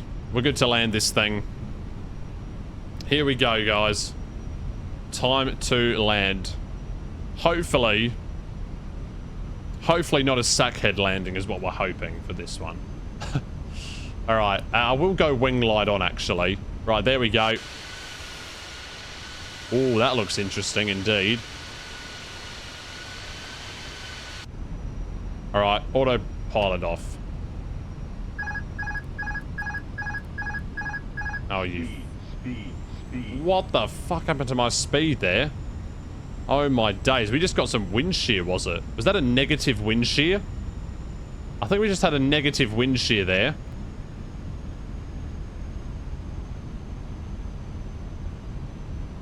I don't know what the flight director's telling me to go left for.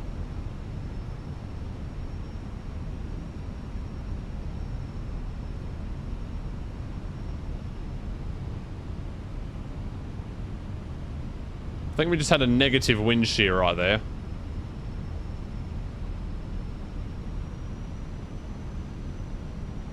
Right, also taking off the autopilot. 100 above. 500. The ILS is taking me a bit... Yeah, continue. Okay, I don't know what the flight director's doing to me. But clearly it's... Oh my god, wow, we got a lot of speed there.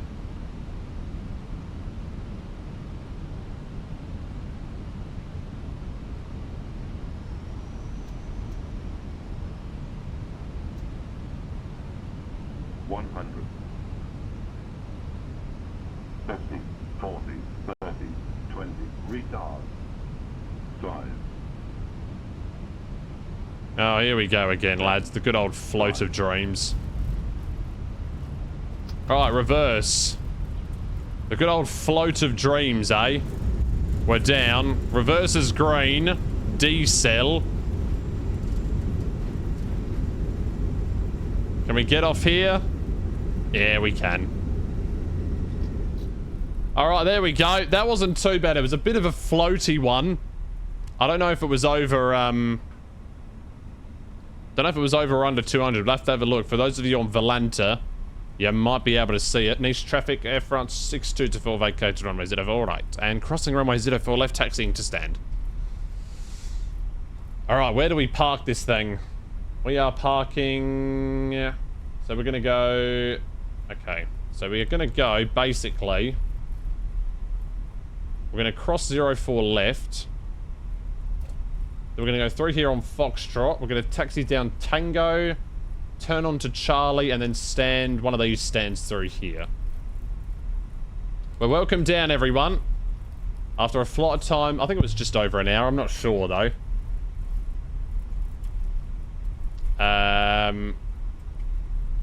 We don't need the landing lights right now. That can go to taxi. Wing light can go off. We'll cross this runway. No one's here. And welcome to Nice. Welcome in, welcome in. Flaps can go up. Spoilers can become disarmed. There we go.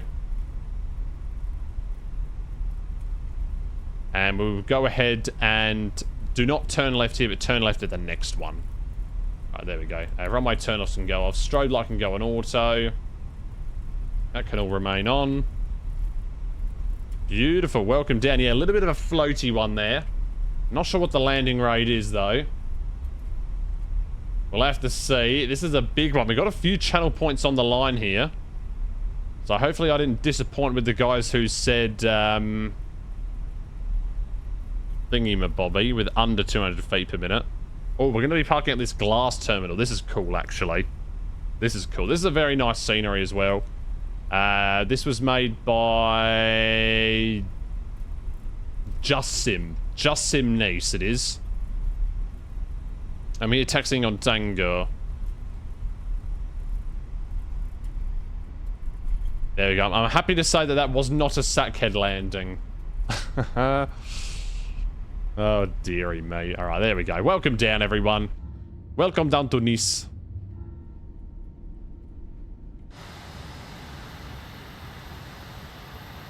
This is a very nice airport.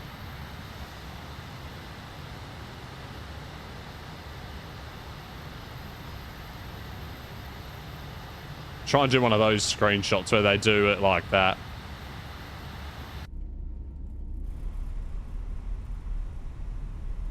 I don't know why it's saying my engine one is a veil.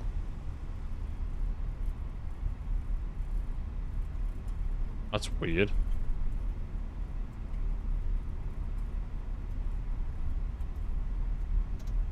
Right, and then we turn on to... Is this... No, that's Delta. We want to turn on to Charlie.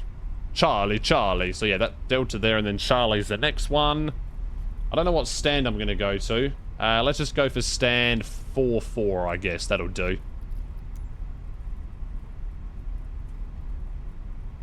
Please load. What? I don't even know what it is. Terminal 2? The A gates, is it? No, I don't know about that. What would it be under? I'm not even sure, to be honest with you. Charlie gates? It might be under Oh, no. No, I didn't mean to do that. No, I didn't mean to press that gate. Charlie gate, and then gate... Okay, I've got no idea. I don't even know where the gates are.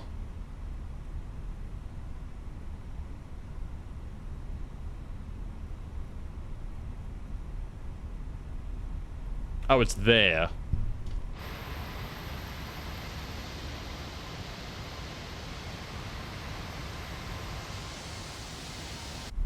It's literally right in there, lol. Okay, that was a short taxi.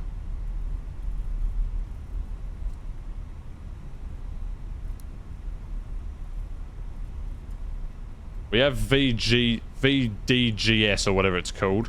That was a terrible entrance into the gate. Is that guy saluting us? Oh my days.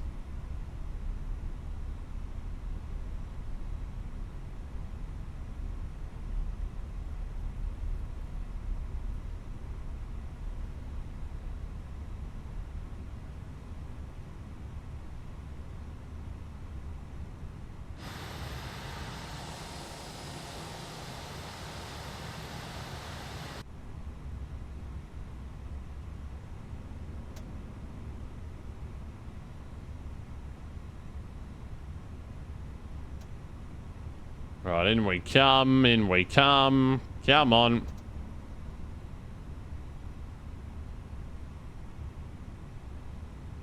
Two meters to go, and stop. Right, parking brake set. We'll go ahead and shut down the engines. Very good parking, thank you. Wow. It actually told me very good parking for once. And the engine's shut down. There we go. Alright, cool. Seatbelts can go off then. Beacon light can now be turned off. There we go. Alright, welcome down to Nice. A beautiful flight right there. And we will go ahead and request deboarding. It's already done it for me. Very good. And there we go. Beautiful. Brilliant. Alright, we got stairs for the back of the aircraft as well. Okay, time for the moment of truth. What was the landing rate of this flight? It was a little bit of a floater, but I sort of managed the float a little bit well. Over or under 200 though is the question. Oh, what the fuck? It was 346. Oh, you shitter. 346? How? Oh, that is saddening for me. How is it that bad? It didn't even look that bad. Alright, I need to stop floating the aircraft. We are not good at landings on this channel. Oh god, the lag. The lag. Alright, well there we go. That was awful. 8.2 thousands go to Jake. Congratulations, mate. You definitely deserve that. Oh, there we go. What a good prediction that was. Let's get the music back on, eh? Ba ba ba ba ba na na na do do do do do do do do do do do do do. I've been wondering lately. Alright, so as that's doing its thing, we will we'll get the next flight set up, eh?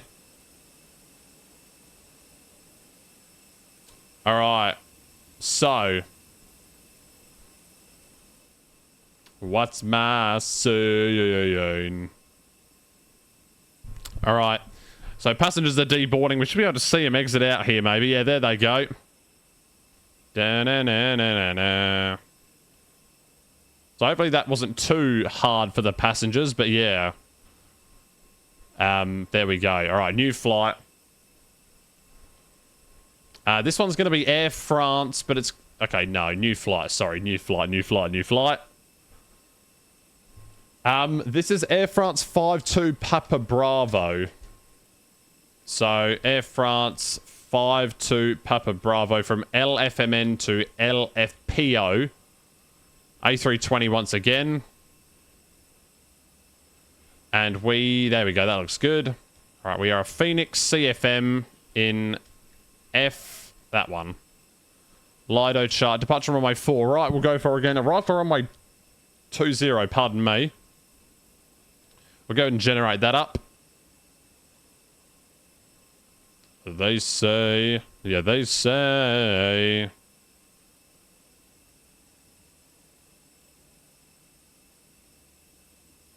And I'll go and reconnect to VATSIM. Is that call sign? Done. And there we go. So yeah, that's the flight we're operating. And as I said before, we are going to go ahead and watch one of the greatest landings you'll ever see in the history of flight simming. In the history of flight simming. There we go. Is this the top clip? Here it is. Oh no, we've got to see the lead up to it. Na na na na na na. So how did this even eventuate?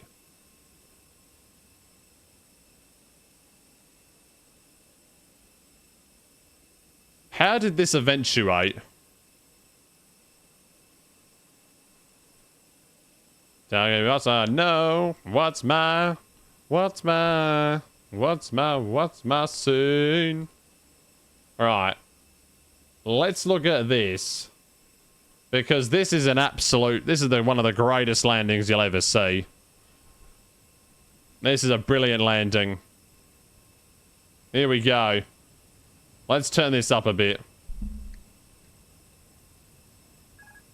Alright, let's so what even happened here? Alright, there we go, there you go. You can see it there. What even happened? Oh, it was a minus 716 landing rate. What? Look at his face. Oh dear, that is funny. How did this even eventuate? Oh, he's just way too high, was he? How does this even eventuate right there? Oh no. Oh dear. Yeah, let's nosedive it. Yeah, let's nosedive it. Why is it so quiet? I got no idea.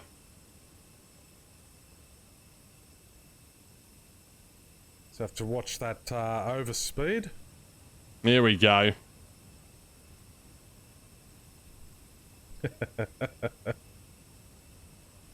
Look at him. That is a Right, let's just complete put the flaps nosedive. Flaps up. God. Still got the brakes out. Beautiful. This is, yeah, this is normal jet star ops, as you said.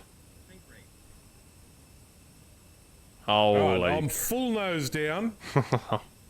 Oh, this is, this might be pretty hot, actually. Yeah, don't say.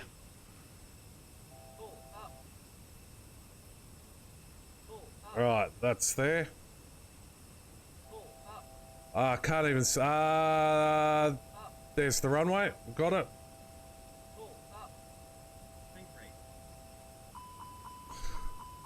Dun dun dun dun dun dun dun dun dun dun.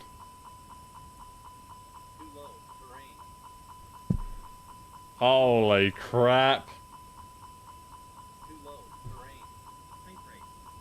Oof. Oh, I gotta love the stutters. Alright, shush. Whoa, whoa, whoa, whoa.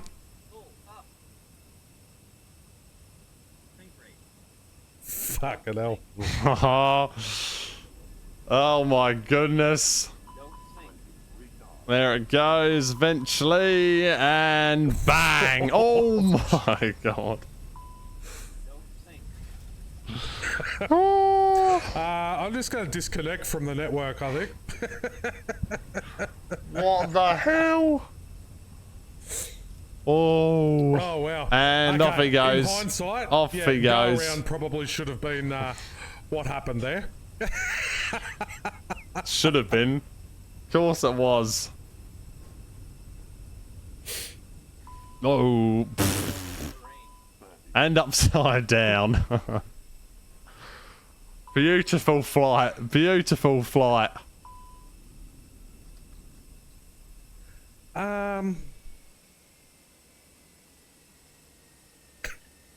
Oh my goodness, that is brilliant. That is just brilliant. That was incredible. Amazing. Truly amazingness. Alright, needs to Paradise Lee. This is about the exact same. What was actually the flight time of that first flight? I didn't even check. Oh, it was an hour and 8. Okay, there we go. So this one's expected to be about the same. About the same flight time back over to Badisor. And we're going to try and do a better landing rate than this one. We're going to try and do a better landing rate than this one. So let's see if we can do that, eh? Alright. Needs to Badisor. It's saying flight time 1 hour and 5 minutes. I'm going to go and get the next flight plan loaded into GSX. And that should work. There we go. Alright, we've got it. We'll wait for the other passengers to deboard. We'll get it started up now. So let's go to init page. No, first of all, I need to do this, actually.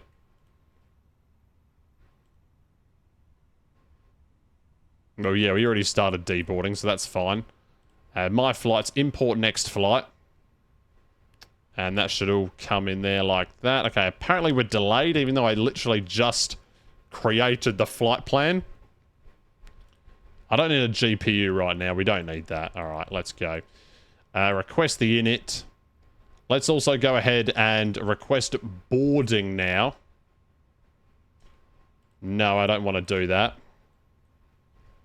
There we go. Let's get the boarding happening. Load aircraft. GSX boarding only. Load fuel instantly. Yes. There we go. Alright, done. Yeah, is that working? Yeah, there we go. Alright, boarding is commencing for the next one, it seems. Do we have passengers entering the aircraft? I'm not sure.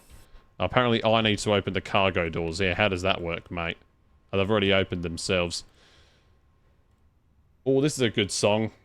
Let's turn this up a bit for the old pre-flight. There we go. La la la, la la la. The page. Okay. Flight number. First of all, I need to do this. Hang on a minute.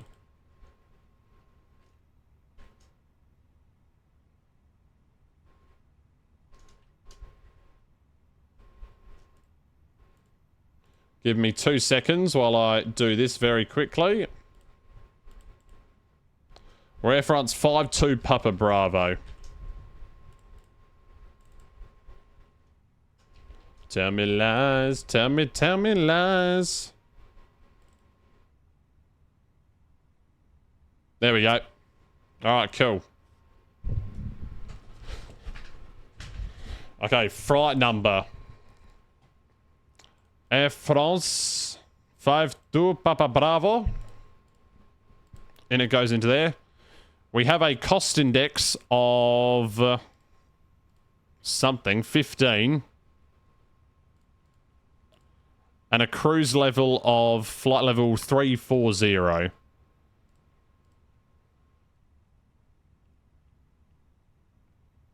There we go. Wind. Request the wind. That should go ahead and request it for us. There we go. Beautiful stuff. Alright, that's done. Flight plan. Oh, no, no, you can't decide. The Badod 7 Charlie. Alright, let's take a look at that. Tell me lies, tell me sweet little lies. There we go, I've got it into here.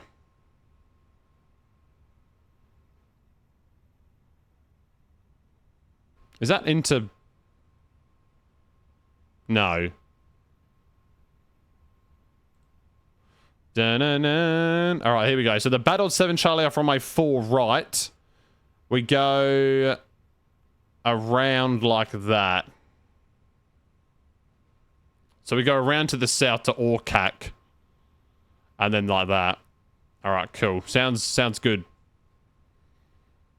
Above flight level 5,500 feet. And then above flight level 70, maximum 210 knot all the way out.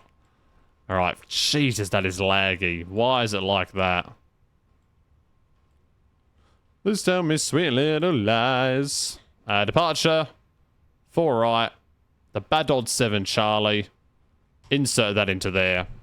Beautiful stuff. And we'll make sure we have, yeah, so we got 210 knots until there.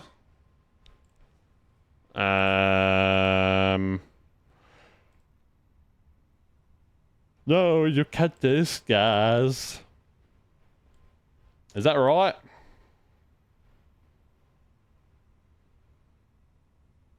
Why is it so bloody laggy? Where's Orkak? Have I done the wrong one? Holy shit, now the lag is bad. Badod 7 Charlie, yeah. Oh, I've just clicked the wrong arrival, lol. I was meant to do the, well, wow, what an idiot. I was meant to do the Badod 7 Alpha. What an idiot. Dun, dun, dun, dun.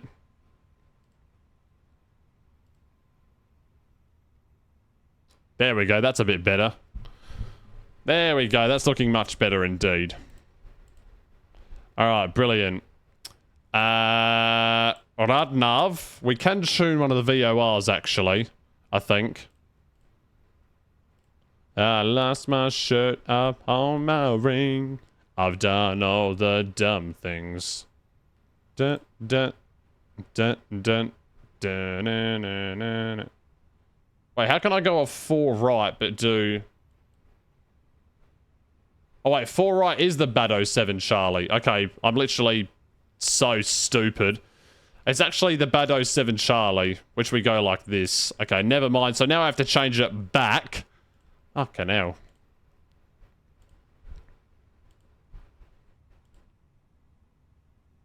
Right, there we go. Change it back. So below flight level 100 at the Nice VOR. And then maximum 210 knots out to there. Okay. Good. Have we boarded already? No. Oh, we only got 112 passengers on this flight. Alright then. Let's take a look at this scenery as well, by the way. It looks pretty decent, honestly. It's pretty good. Ain't out on the track in the middle. In the middle. In the middle of a train. I lost my shirt upon my rings. I've done all the dumb things. Yeah, it's a little bit harsh on the performance, but it's not too bad, I guess.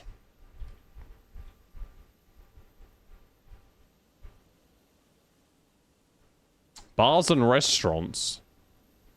Oh yeah, this is what we just looked at. I think you can actually, if you go into, actually, hang on a minute. I think there's a way you can do this. If I press Shift C, I can actually maybe walk into the terminal, possibly. I'm not sure, though. There might be a way.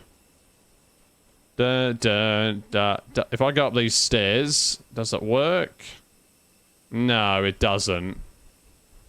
Well, that is stupid.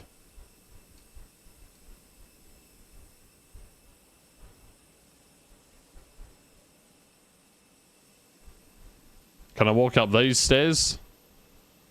Oh, yes, I can. Mystify me. Oh, my God. Okay, I just fell to my death. Never mind.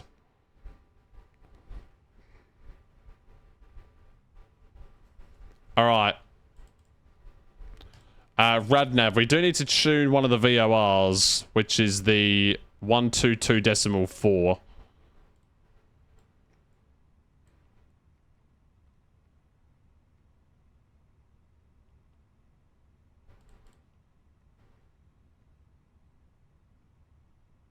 There we go.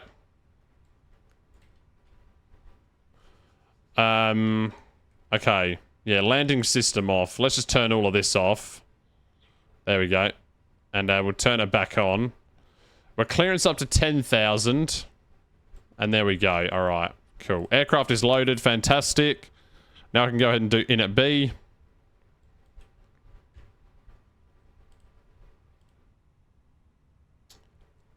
Right, mass and balance. We got 59.2 on the zero fuel weight. And the other one is 31.4.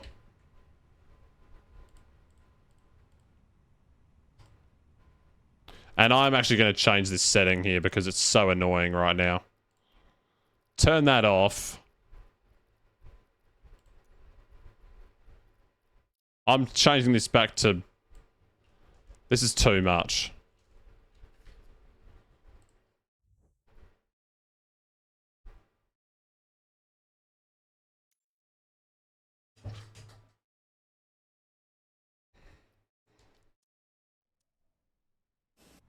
Holy Jesus. Alright. Oh, well, it's fine.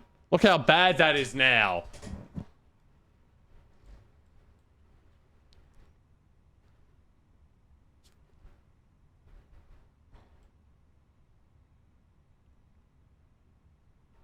Right, 5.3 in there.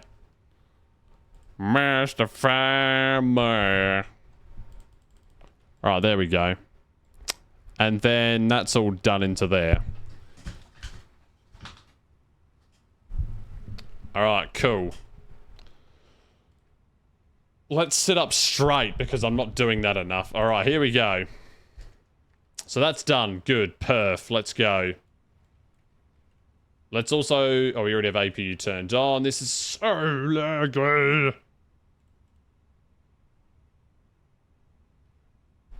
Okay, time to switch up the music. I don't know, I'm kind of over this music now.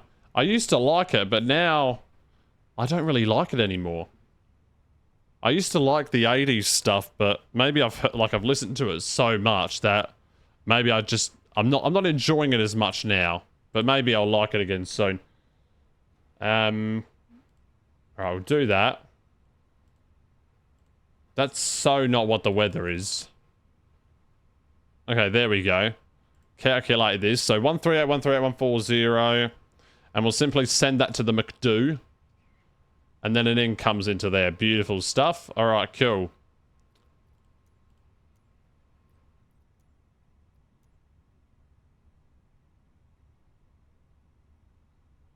Right, request departure clearance, please.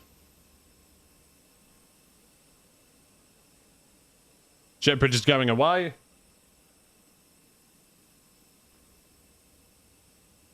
Hello,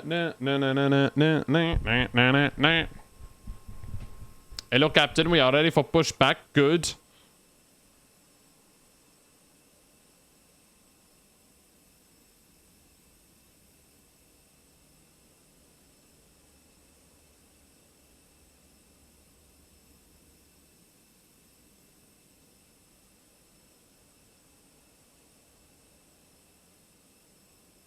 Where is the pushback tug?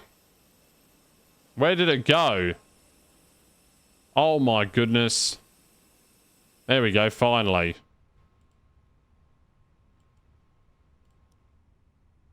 A niche traffic Air France 5-2 Papa Bravo pushing back stand 48 Charlie. Facing...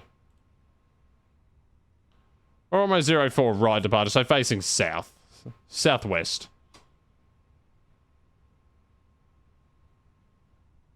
Well, south on Charlie, actually.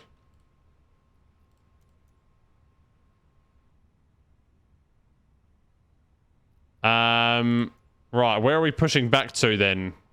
Oh, here we go. Facing south. Okay, that'll do. Release the parking brake, roger that. Engine mode selected, switch ignition.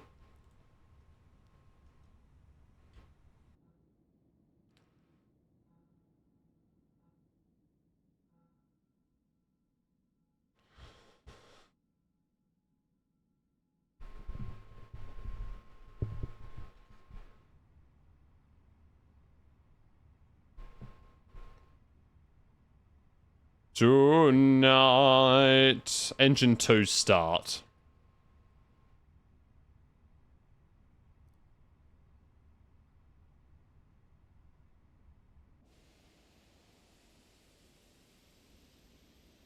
Yeah, this airport is pretty harsh on performance. I don't know if it's this airport or if it's because I've increased my rolling cache, but oh wow, I haven't had this bug in a while where it's done that. Holy shit, yeah, this is bad. Holy crap. Yeah, that's definitely fucked it up, hasn't it? I need to reduce that immediately after the stream.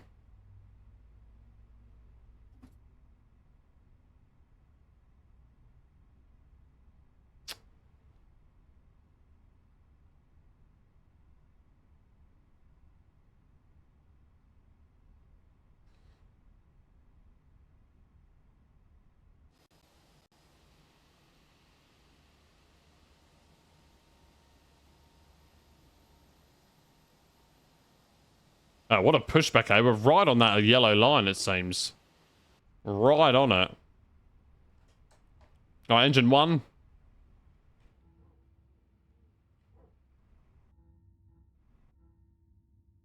What the oh my god, that is so bad. That is actually embarrassingly bad. 1010. Okay, I think MSFF weather is just so broken right now.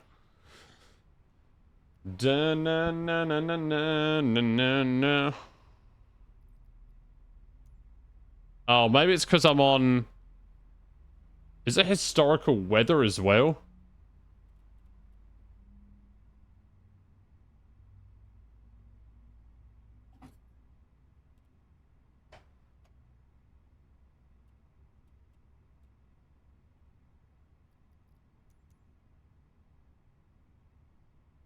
Oh, what the fuck are you doing now, mate? Just go away. Just get lost, GSX. You're so shit. I need to get food once I take off because I'm so hungry.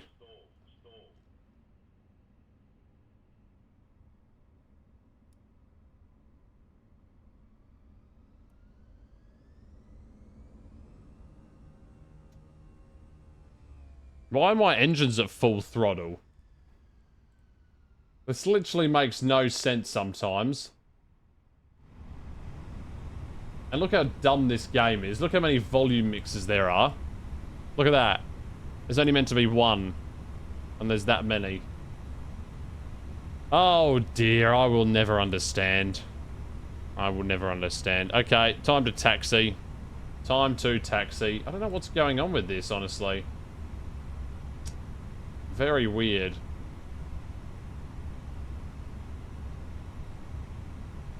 Is this frame gen inactive, apparently? Even though I've literally got it turned on. Let's try turning it off and on again. Let's try that. Oh, now it says active. Frame gen is active.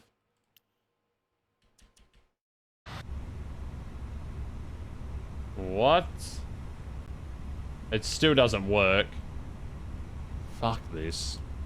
Alright, taxiing via uniform. Actually, I reckon we just go straight down there, right? That's what it was made for. East traffic, Air France 52 Papa Bravo, taxiing runway 04 right via Charlie and Whiskey. Right, let's go. We're just going to go straight and then bang.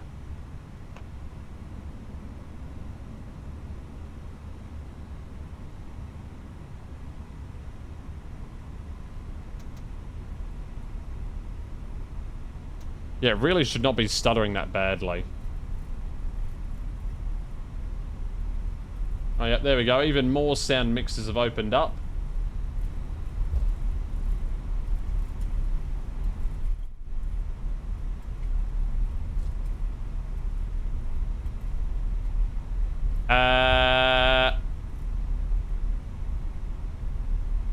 GSX made it think you stalled because you dropped. Oh, right. Okay. Well, yeah. It's stupid anyway. All right. That can go flaps 1. Auto brake maximum. I haven't done any of this. Oh, yeah. Not. Like, why the hell is it stuttering now all of a sudden? Like, what is this? This is terrible. This is absolutely terrible. Nice traffic. Air France 252 crossing runway 4 right. 4 left. This has gotten really bad now. What is going on with this?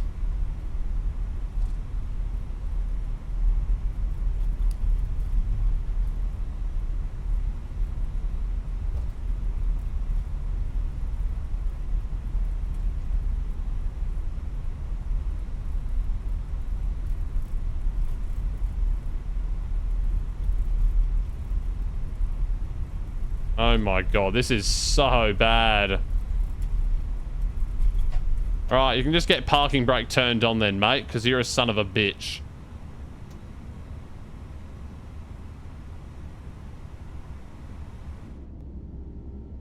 What the fuck is going on? Should not be this bad at all.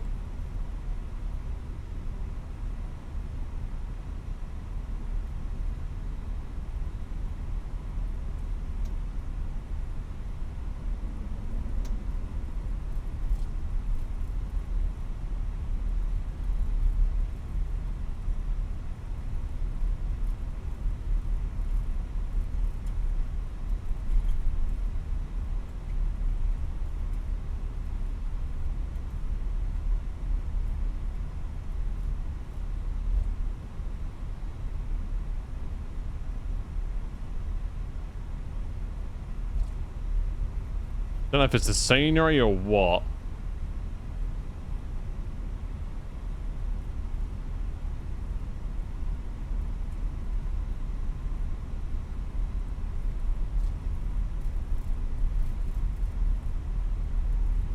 Niche traffic, Air France 52 Papa Bravo, taking off runway 04 right.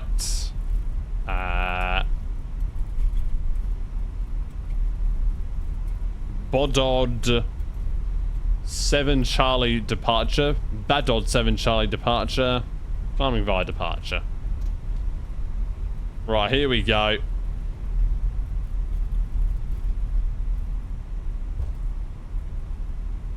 Let's take the intersection because we're gangster. APU off. And that can go like that. That goes on there. Ow, my leg. Right, off we go.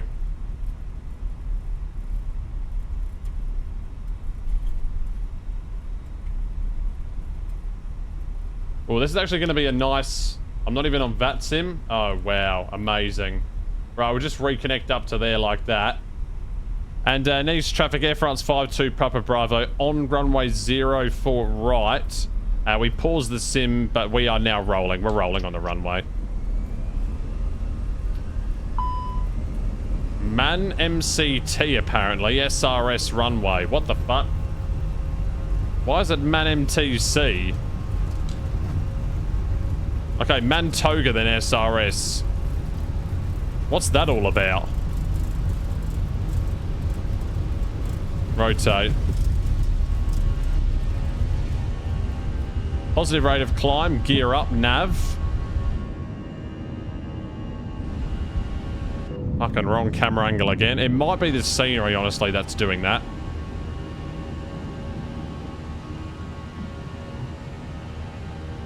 Could be the scenery, you never know. But that was so stuttery. First climb, nav.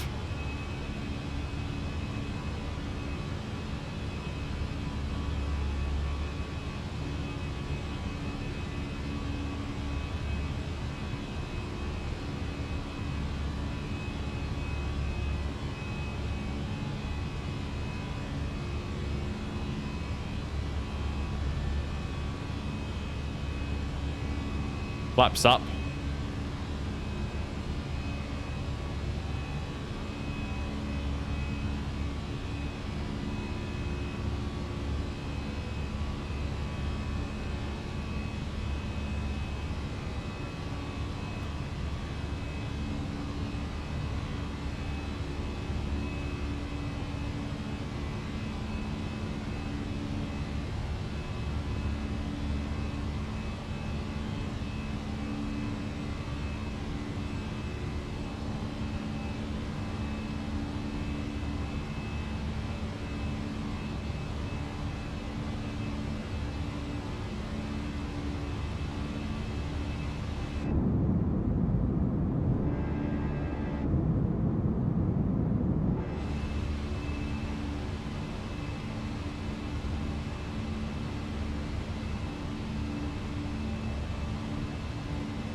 Can't see anything.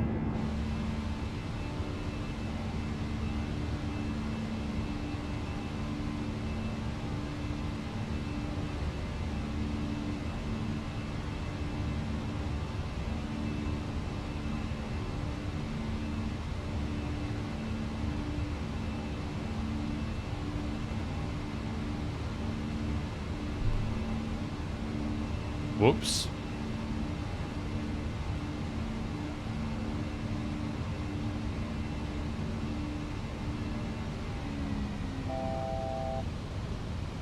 Jesus.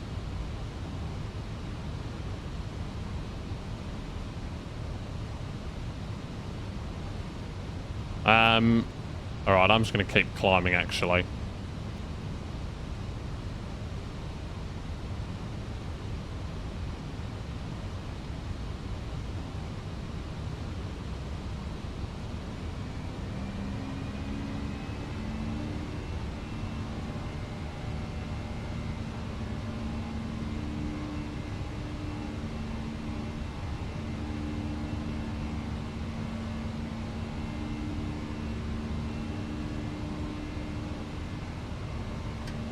Autopilot on.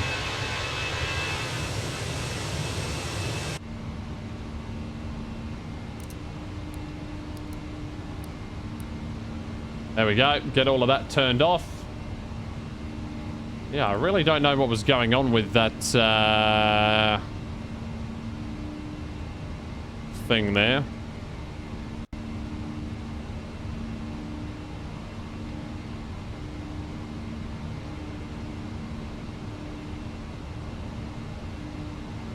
No, it was Air France 6231.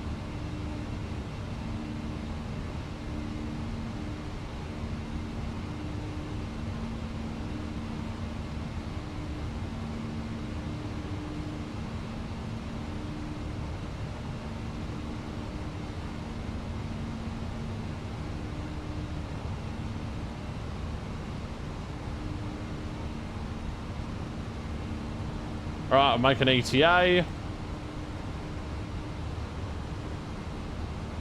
Which is going to be 0225. No.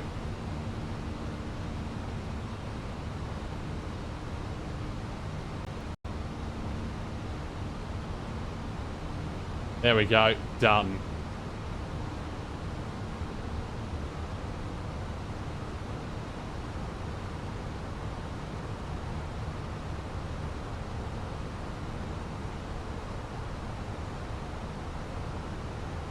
It is so cloudy here right now. Okay. We are alive and well.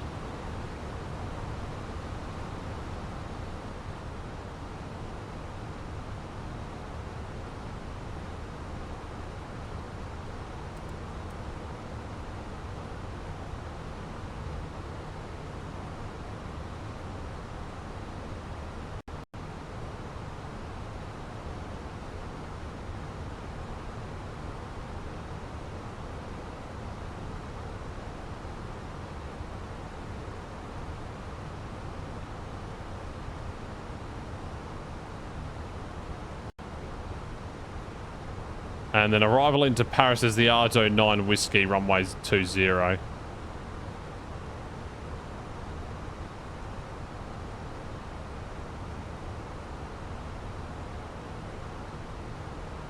Whoa, what is that approach? That's an interesting approach.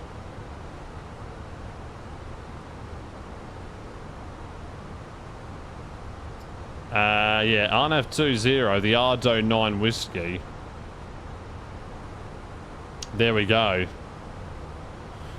All right, well, let's get back into watching some more vids then. Oh yeah, this is a good video actually. While waiting on a plane during CGP Grey. I don't know if anyone's watched this guy before, but this guy is a very good very good YouTuber.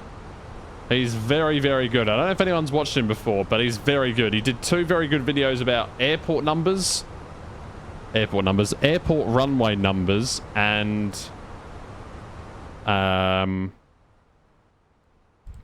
runway numbers and airport codes. So I'm going to watch this actually. During taxi till takeoff, looking out the window. So while waiting on a plane during taxi till takeoff, looking out the window, you may have noticed the giant number numbering the runway, say 8, which implies 7 others exist, at least, but this is a flight out of LOL Airport in Nevada's desert. LOL There's Airport, only lol. 2 runways, which, given the passenger load, seems like maybe 1 too many already. What's the deal with runway numbers, you might wonder aloud? Oh, hello Obviously, again. everyone Flying watching this Chinook as stream well, knows are you? what this It is. is a long flight, so there's tons of time for me to tell you all about runways. Let's begin. So, before you can number a runway at an airport, you need to build the airport. And before you can build the airport, you need to plan the port. And what needs figuring first is which way to run the way. Pilots want runways with winds in parallel for physics reasons that we are going to skip, both because lift physics is something people really like to argue about, and this isn't a physics video. Yeah, I'm recording a runway video right now, hope you don't mind. But the summary is planes take off and land into the wind because it lets them use less runway and makes for safer and stabler landings in particular. Now, planes can land with winds unaligned, but it's unsettling to watch these crosswind attempts as pilots do their best to face into the wind while landing on a runway that does not. Oof. So airports too want winds running with the runway, but the universe is indifferent to human desires. Wind winds as it wants, so the simple solution in aviation early days was to build a triangle of runways, put up a little windsock, and direct the pilot to the runway that paralleled the sock and thus the wind. But as aviation grew, so did airplanes, and thus their runways, making the triangle trick impractical for big urban internationals. But the simple sock still solved it. See, if you record when and which way the windsock blows and with what wind force, you've grown yourself a windrose, a clever little data viz tool with the sock in the center of compass points for orientation and bars colored and sized for strength and frequency of wind. though it reads opposite actually of everyone's expectations, with the lines showing the way the wind blows from and not to. Physics stuff just loves to opposite actually. Let's just agree to avoid physics for this video, shall we? Wind roses reverse readings aside, they reveal that in most places, most of the time, most of the wind mostly blows back and forth in one direction. Yeah. So that's surprisingly convenient. Thanks, Indifferent Universe.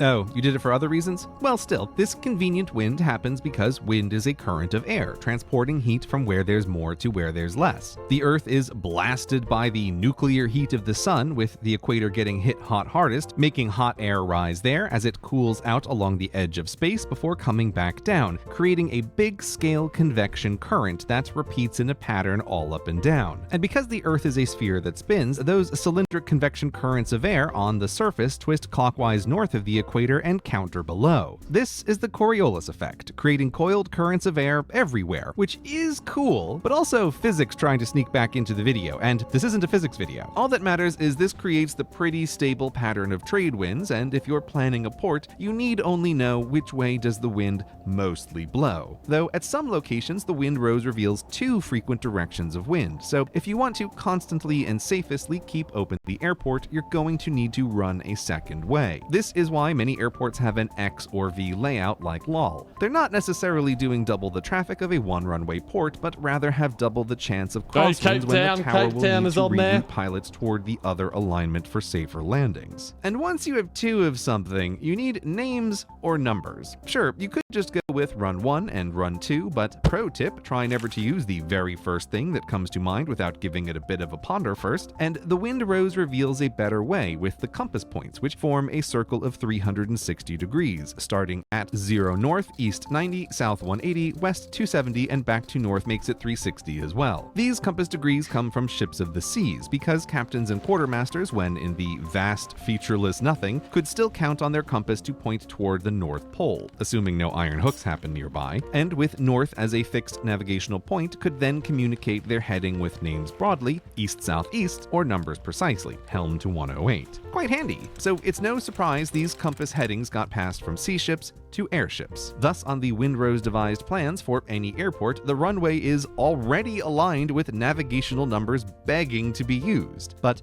before grabbing the obvious one, again, ponder for a moment. The runway points from the perspective of the port toward the plane. The rather more important heading to use is from the plane's perspective approaching the port, which on the plan is at the opposite end actually, because it's what number matches the compass in the cockpit that's critical. Alright, this needs a couple of example airports. Take one with a north-south runway. When the wind blows from the north to the south, the tower directs pilots to approach from the south, meaning they need to point the plane north, which on their compass is a heading of 360 degrees. So let's put a big 360 on that end for now. When the winds reverse, the tower directs pilots to approach from the north to fly south, which reads 180, so let's put a big 180 on that end as well. Now that we've got our heading numbers, the convention is to round them to 10 and cut off the 0 for the runway number, because we don't need 3 sig figs of precision when airports have single-digit numbers of runways, and the very stressed air traffic controllers in the tower need to repeat precisely these numbers hundreds of times a day, so saving syllables here really matters. Thus, when the tower tells the plane to use runway 36, the pilot knows they need to get south of the airport to land facing north, and while there are like a million indicators in a cockpit, the pilot can always confirm they're doing it right by reading 360 on their ancient ancestors' compass. This low-tech check is useful as a fallback because a compass can see the way even when eyes and other equipment cannot. As a 2-runway example, an airport with a perfect ordinal X would get numbered thusly. Northwest to southeast gives 315 for one end, because that's the way the pilot needs to point, and 135 at the other. Round to 10 for 320 and 140, then drop the zeros to get runways 32 and 14. On the other side, 225 and 45, round to 10 again, drop the zeros for 23 and 5.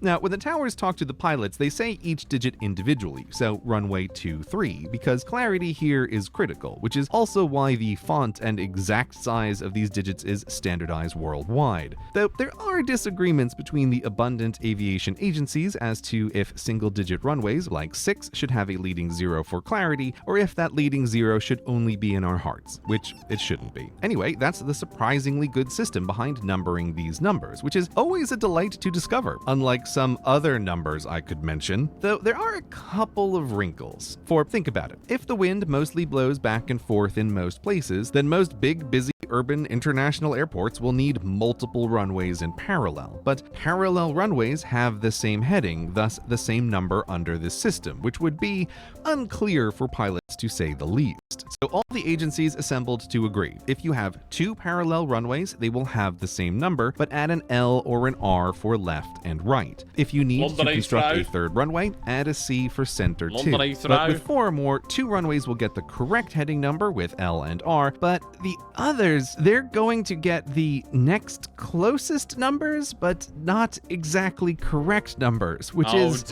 practical, I suppose, but also, it's all slightly misaligned. It's big airports, like it doesn't line up. Like, just try not to think about it, okay? Just try not to think about it. Oh, we're landing at Nook already?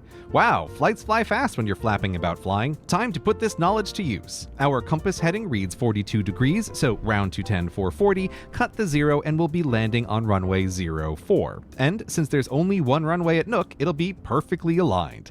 No doubt about that. Oh, it's 5, not 4. How embarrassing. I guess I need to delete this video now. Hey, why are you painting a new runway number? You do that every few decades? That must mean... Oh. Runway numbers depend on where the North Pole is, and so, watch out! There's a geography video inside this video called Where is the North Pole Really? Okay, to find the North Pole, remember that the Earth is a sphere that spins. Oh, sorry, we already went over that. We draw a line about which this spin occurs and name each end the North and South Pole. Starting with these poles, we clever humans created a square-ish coordinate system for our spherical Earth, the detailed creation of which I'm going to skip because that's a physics story for a never time that took hundreds of years and needed lots of clocks, and to make it official that London rules and Paris drools. But anyway, this grid is what every modern navigational system uses to get around with the GPS, global positioning, coordinates it gives. But if you were to use your GPS to direct you to the North Pole so that you could experience the planet rotating you in place as the stars circled overhead and you pondered the scale of the indifferent universe and your tiny existence within it, if you took out your compass to double check that the GPS got the spot right, the compass points you over the horizon toward another North Pole. What gives, compass? Well, what did you expect? A compass is a magnet, and magnets follow magnetic fields. That's like their only thing? It's not Aaron a is back. magnet. Welcome Your magnet back, Aaron. compass will take you to the gigantic Welcome back. magnetic field spewing forth from inside the Earth. So there are 2 North Poles, one for math and one for magnets. I mean, I Currently guess if doing you a want to be Duolingo, technical about it, wow, there are fair 3 play. North Poles because the magnetic play. field the North Pole of a magnet Norsk. points to is the South Pole of the Earth's magnetic field because opposites attract. But look, we're just going to ignore that because this isn't a physics video and there's been enough, oh, it's the opposite actually already. And yes, I know you can define more norths, but we're moving on. There are 2 norths, math and magnets. The compass points to the magnetic north and the GPS points to the geographic north. They don't have anything to do with each other, but for navigation, humans have used both. One isn't better than the other, though math/geographic north is now often called true north, which feels a bit like humans picking the new one as their favorite one. Oh, and ships of the seas have stopped using the old magnetic north and now navigate with GPS using the true north, even modern pirates, but planes and pilots still love the traditional magnet north. And we can stop thinking about this because they're pretty close anyway. Although, isn't that kind of weird just how close the unrelated poles are on a planetary scale? Earth just so happens to have a giant magnet that sort of, but not quite lines up with the planet's top and bottom. In different universe, are these things secretly related? And still, why would runway numbers change just because they're pointing at the magnet one, but not the math one? Oh no, there really is an unavoidable physics video inside this geography video, and it's called Magnets. No. What's your deal? Okay, we really can't cover everything about magnets because it's just so much, but some bits of some metals, such as iron, generate around them a magnetic field. Why and how were a mystery for a long time until we discovered that if you take a wire and run a current of electrons through it, aka electricity, this current also generates a magnetic field around the wire. But weirder, if you start with a current of electrons and pop them in a magnetic field, the current will curve. And oh look, you've stumbled upon a clue to one of the fundamental secrets of the universe. Magnets and electricity are two expressions of the same thing, electromagnetism. That's why in science class you can coil up a wire, send a current of electricity through it, and the whole thing becomes a magnet. One you can make stronger and stronger with each additional coil, cause curving currents are magnets, which is why when you cut the current, everything drops. Our just iron magnets are doing the same thing, but you need to zoom down and down and down and down to the atomic level to see. Here, an atom of iron has a cloud of electrons, each electron with a charge, and as they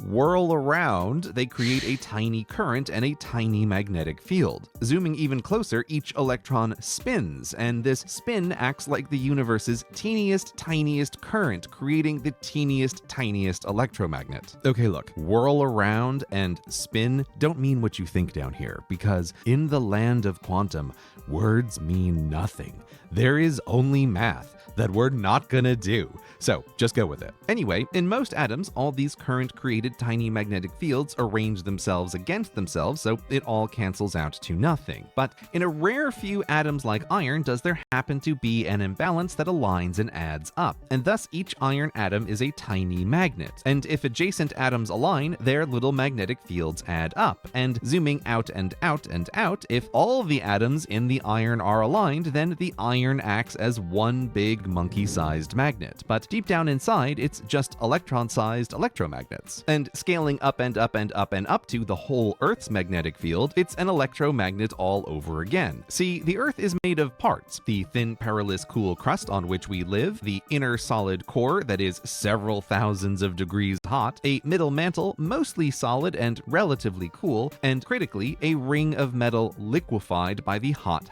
core. And just as on the surface do hot spots cause convection currents of air to try to even the energy out, so too does the unbelievably hot inner core cause convection currents of liquid metal that happens to be mostly iron, our magnetic friend. Thus, as this mixture circles, so do all its electrons, curving currents, which gets us magnetic fields, baby. Though, as individual coils, it's not very strong to start. To get a planet-sized field, you need to somehow stack the coils, which is where the Coriolis effect comes back in. For just as Earth's spin causes convection currents of air into coils, so too does Earth's spin cause convection currents of liquid metal to coil, making the fields stronger, turning the whole of the Earth into a giant electromagnet. Wow! If there's one thing the indifferent universe loves, it's repeating the same patterns across scales and domains. Such austere efficiency. It's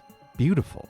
Oh, get back to the runways? Oh, unlike a real electromagnet made of stable metal, all that swirling liquid iron inside Earth is not stable. So at any moment, the field can split into multiple magnetic poles, roam randomly, or diminish entirely before, oh my, flipping north to south and south to north, which it does every couple 100,000 years or so. And we have no way of predicting when. Great, that'll cause some trouble. And there's a clue that it's coming because the strength of Earth's magnetic field has dropped 10% over the last couple 100 years, which is concerning. So, if you're watching this video after the flip, 1, take everything I said about magnetic north and magnetic south, and now it's the opposite, actually. And 2, if it's been a couple 100,000 years since my last upload, don't worry. That's about normal, so be sure to smash that subscribe button so you don't miss the next video. Oh, and hit the bell. God, I hate that you have to do that now. Alright, time to wrap this up. First, this giant electromagnet made of liquid metal, Coriolis convecting inside Earth only semi-stably means Earth's magnetic field moves. That finishes with the physics and means the magnet North Pole moves, and quite a lot on human timescales. When we started measuring, it was safely inside of Canada, but it's recently rocketed north. Geography over, so we can finally get back to the start. Since runway numbers are derived from the heading on a compass, when the magnet north moves, the runway numbers need to change to match. And the closer your airport is to a magnet pole, the bigger a difference its movement makes, and thus the more frequently you need to update the number. Which is why it's no surprise that Canada, with more northern runways than anyone, was the first to get pretty tired of frequently repainting all her northern runways, and so changed her system system to be based on the unmoving math north instead. But this means when flying over her territories, pilots can't count on their compass to match the runways and the winds. They can use their GPS, assuming the battery is charged, but these runway numbers are inconsistent with runways in the whole rest of the world. Now, Canada thinks her system is better and has created an aviation agency to try to convince all her international friends with airports more equatorial and thus less of this problem to try and switch with her from the old and busted magnetic north to the new true north. If pirates can do it, why not planes too? Yar! Well, because it's mostly a problem for you, and thus there's not one system for numbering runways, but two.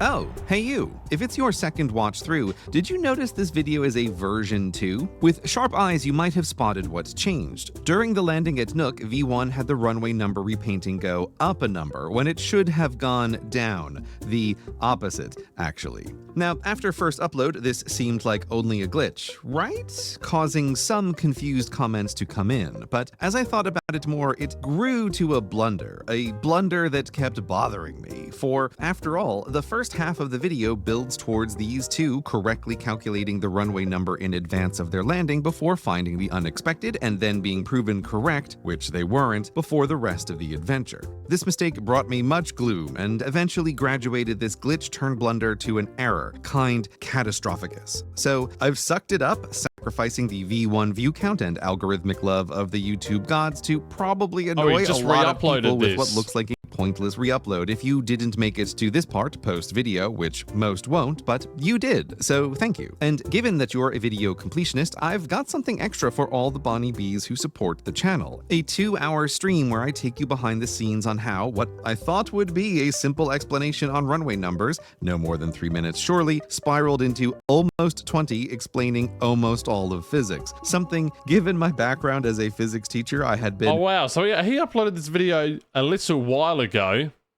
and I thought this was the original video, but no, he uploaded it 5 hours ago, he said. Wow. I didn't know that. Also, my sim is still fucking up royally badly.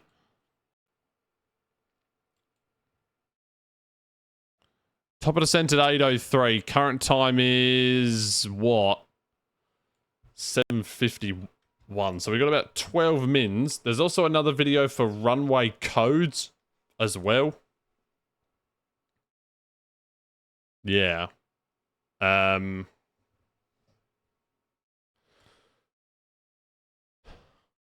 the simple secret of runway numbers. That was a re-upload. Wow. He should keep the other one on there though, shouldn't he? Yeah, there was another one of airports as well.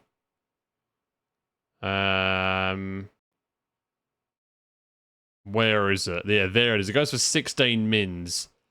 Okay, I'm gonna watch that when we're on the ground. This one will lead nicely into TOD. The interstate highway shields hide within them long-forgotten knowledge. As our great ancestors could navigate by the signs in the sky before the creation of the compass, so too before GPS could they navigate by these signs. Come with me and learn how to navigate the constellations created across a continent by the interstate highway system. First are the interstate majors, beginning with I-90 from Seattle to Boston, the longest and northernest of all the I's. Then the southernest, Jacksonville, Florida to Santa Monica, California, I-10. Interstate majors that run east-west are double digits ending in 0, the bigger the northerner. So filling in the rest, the next northernest is San Francisco, California to Teaneck, New Jersey, I-80, and the next southernest, Florence, South Carolina to Kent, Texas, I-20. Then Cove Fort, Utah to Baltimore, Maryland, I-70, and Little Rock, Arkansas to Fort Worth, Texas, I-30. Okay, so that one is the most minor of the majors, and it doesn't quite fit as well with the rest, with its diagonality.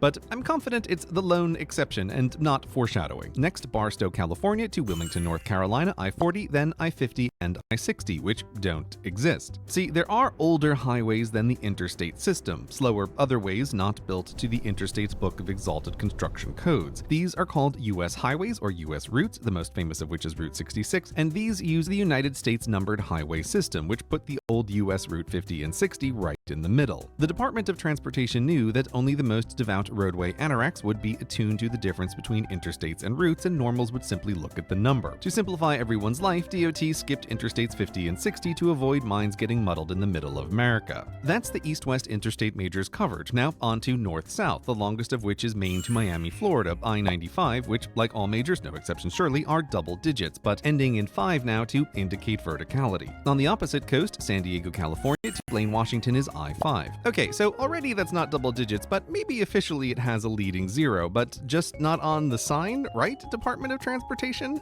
No? Okay, well, then I-5 has a leading 0 in our hearts.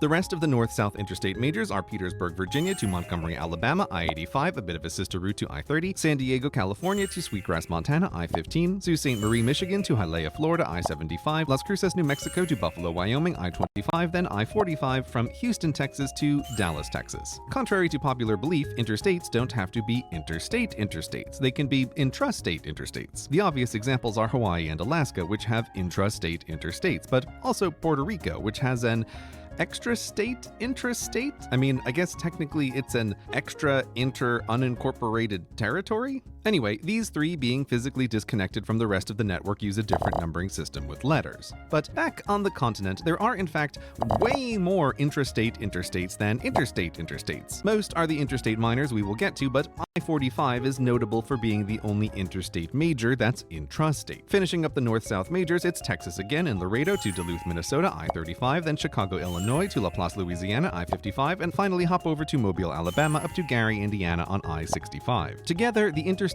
major constellation with its shining numbers lets you navigate the nation. The lower the numbers, the more south and west you are, the higher north and east. If it ends in 0, you're traveling horizontally, and if it ends in 5, vertically. Very satisfying. Now, there are scores of lesser connecting constellations as well. These are interstate minors and use 3 digits to communicate their navigational secrets. Interstate minors diverge from a major and have their last 2 digits match the major from whence they came. Then, if the first digit is even, it means the interstate minor will eventually connect back to its parent major. For example, as I-70 crosses the nation, I-670 diverts in Kansas City, Missouri, but eventually circles back to connect to I-70 in Kansas City, Kansas. Even-numbered minors are often called bypasses when they bypass something, or beltways when they encircle something. An interstate minor that starts with an odd number warns that it will not connect back to its parent. This is called a spur. Example, as I-90 goes past Buffalo, I-190 diverges, and the odd digit lets you know you won't be coming back, instead plunging one way into the wilds of Canada. Nice! Though sometimes a spur won't just go nowhere, it will instead connect back to another interstate major. In this case, which of the double digits are used as the base of the triple? And the answer is, there isn't a consistent answer. It's up to the states. So that's interstate majors and minors, but there's also interstate mediums, like I-64 from Wentzville, Missouri to Chesapeake, Virginia, and I-29 from Kansas City, Missouri to Pembina, North Dakota. The interstate mediums follow the same numbering pattern as the majors, all 2 digits, if we keep those leading zeros in our hearts, evens east-west, odds north-south. All in order too, except for I-99, which is so annoying. DOT, why did you do this? What? Congress specifically picked 99 out of order for this highway, so Congress is the only one who can fix it? Ugh. Well, let's just try to ignore that and move on. The interstate majors are all uniquely numbered, but not so with the mediums. There's an I-76 from Big Springs, Nebraska to Denver, Colorado, and another I-76 from Belmar, New Jersey to Akron, Ohio. Sandwiched between the majors I-90 and I-80 are duplicate medium I-84s, I-86s, I-87s, and I-88s. The rule is that as long as the duplicates are far enough away to avoid muddling minds, it's fine. There are also loads of duplicate interstate minors, which there have to be if you think about it. Take I-95, which crosses 15 densely populated states. To only have 9 options for spurs and bypasses would be rather limiting. In fact, just Maryland alone has an I-195, 295, 395, 495, 595, 695, 795, 895, and really? Ugh, so close. DOT, you've got to build an I-995 in Maryland just to complete the set for me, please. So that's the system, but as we've already seen with interstate mediums, anything built over decades is going to acquire exceptions. And taking a little detour to my home interstate, I-495, aka the Long Island Expressway, aka the LIE, don't dare call it the lie or locals will laugh at you, this is the spinal spur of the Long Island fish, never connecting back to its parent I-95 because Long Island is an island. But as a one-way spur, it should start with an odd digit, not an even, and it really should be a two-digit interstate medium because it technically doesn't connect to I-95 at all, rather just dropping you off in Midtown Manhattan with an LOL buddy, good luck finding the Lincoln Tunnel. I guess the LIE is a lie after all. A worse exception on the other coast in San Francisco is Interstate 238, which the number tells you should be a bypass off of I-38, but no, I-38 doesn't exist. I-238 is a one-way spur connecting two other interstate minors, I-580 and I-880, so I don't even know what's going on here. There's also some weirdly one-off numbering, such as I-35, which splits into I-35 East and I-35 West to reach Fort Worth and Dallas before rejoining and pulls the same trick up north, dividing in twain east-west branches again to hit the Twin Cities. Why wasn't just one of the branches on each end picked to be the bypass so that the system could be consistent? Was it because the cities didn't want to be the one considered bypassed? That's totally the reason, isn't it? The weirdest one-off is the nice I-69, which splits itself into I-69 East, I-69 West, and I-69C. Okay, you do you, I-69. At least you have a sign, unlike back in New York with America's smallest interstate, 878, at just under a mile, which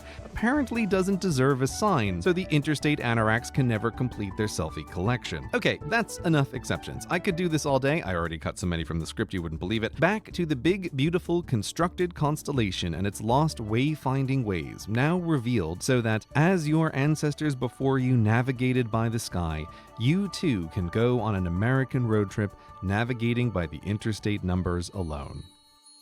Wow, what a good video that was. What a good video. That guy's videos is good. They are really, really good indeed. Yeah, they are great. Alright, back in cockpit. Back in cockpit. Yeah, enter destination data. We will do that. We got top of descent coming up. I'm not sure what's going on with my sim. It's a little bit stuttery today. I'm going to try and fix it. I don't really know how to, but we'll try. I think it's probably something maybe to do with my storage. No. Okay, then I have no idea. I literally have no idea, mate. Okay. Da-na-na, da-na-na, da-na-na-na-na. Right, weather. The wind is 170 at 4. We have light showers and rain. Norwegian is easy, is it? I feel like it's hard. It looks like it looks like it would be hard to learn, but I don't know. Let me teach you something. All right. So the wind's 170 at 4. 9 and 9 is 7 QNH and 14. Right.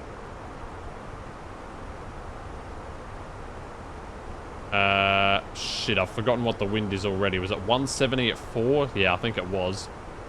QNH 9 and 9 is 7. Yep, that's right. And let me just get the baro minimums for this approach, which is going to be... We'll do 600 into there. There we go. Store brist. Roll your tongue on the brist. Store brist. Store brist. What?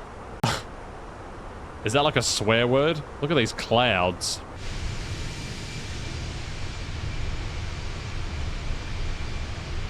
Da-na-na-na-na-na-na. Do I know what it means? No, I've got no idea what it means. I have not a clue what that means. Okay, wow. It means big boobs. Yeah, that's really mature, isn't it? That's really good.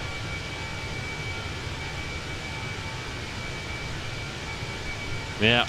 Wow, amazing. Absolutely amazing.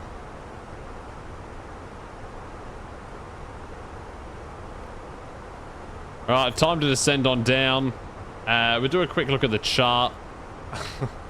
Gonna use that one a lot. Yeah, I'm sure you will. I'm sure you will. Alright, so it's literally all just below. So we'll descend to flight level 100 at Mulber.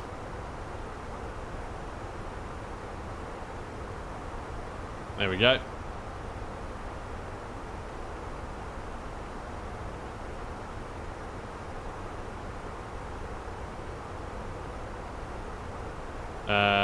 What's the arrival called? It's called the Ardol 9 Whiskey.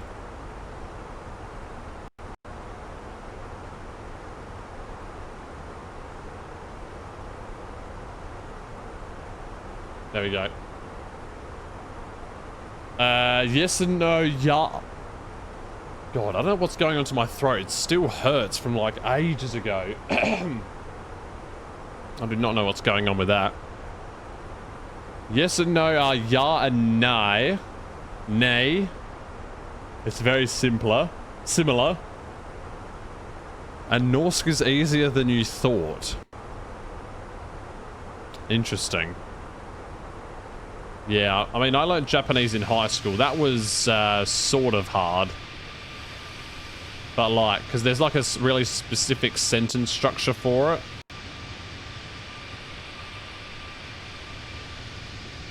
Yeah.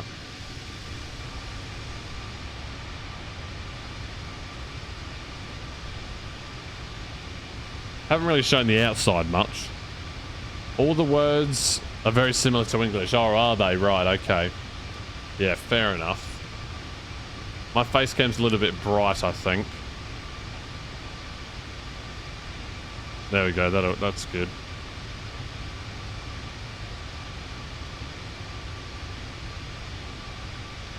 Yes, I'm not sure what's going on with this sim today. I was a little bit stuck today for some reason.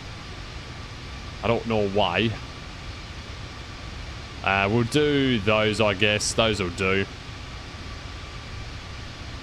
There we go. Let's look at our gallery. Let's see what we got. So that has the most likes, does it? It seems like this one has the most likes. This Scandinavian photo. It's a pretty good photo.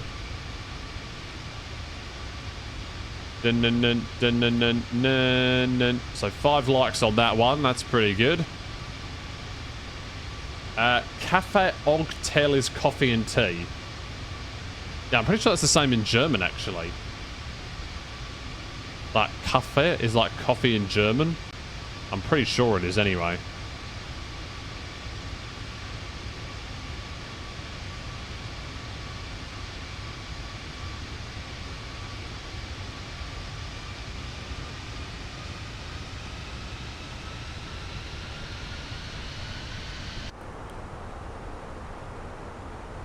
What?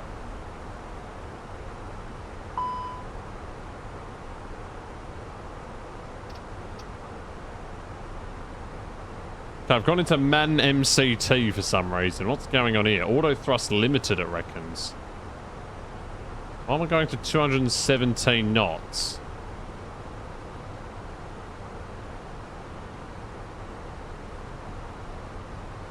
What the shit? You're meant to be at 280 knots, you idiot.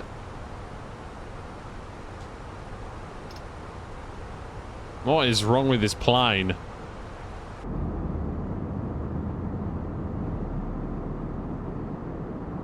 Something is dramatically wrong. Alright.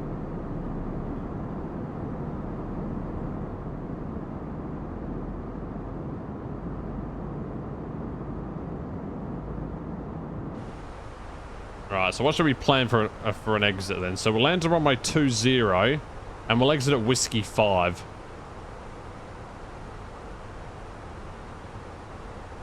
Okay, here we go. Landings runway 20. It is recommended to follow the approach slope rigorously, taking into account the obstacles that are above the limitation surfaces.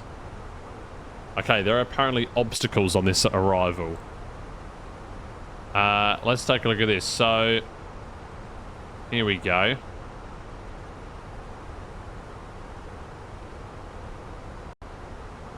Alright.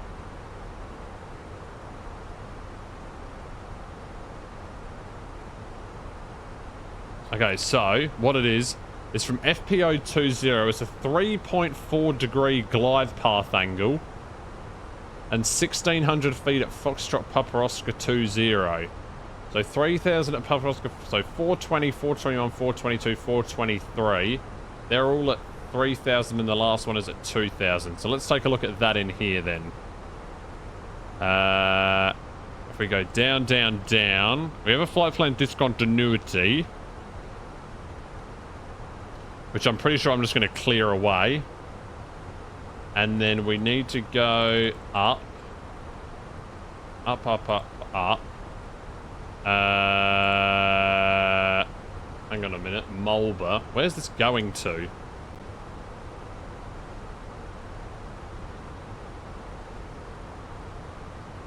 So after Ebomber, we need to go to Mulber. Right. Yeah. Then we do Mulber. Let me go into the plan mode here. Ooh. Okay, that is wrong. That is completely wrong. It's meant to go like that. Not sure why you've done that way for.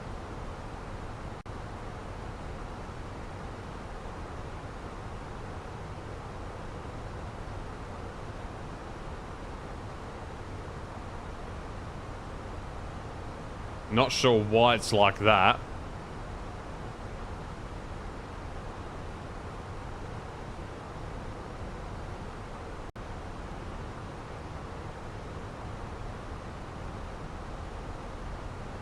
Why are there no transitions?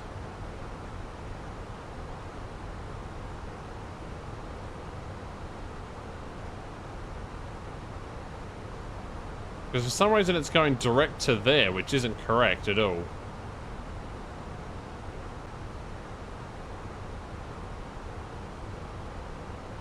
Okay, I have no idea. I don't know, I don't know. I do not know. I literally have no idea. Alright, landing performance. Let's do that. Apply that. We'll say it's good or medium. And then the landing weight, I mean, it's probably going to be fine. I mean, yeah, we're a bit lighter than that. We'll be like 61.8 or maybe 61.9. Yeah, that's fine. More than fine. We'll use up a little bit of the runway, over half of it, but it should be okay. We can't really float it, that's for sure. I don't know why that hasn't got the entire approach in there for. Which is a little bit weird to me.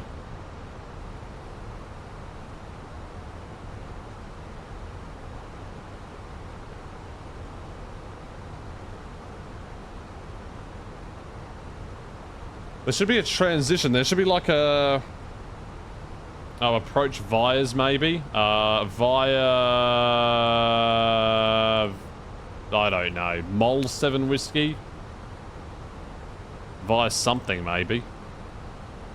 Or maybe it's not. Should be via Mulber, no?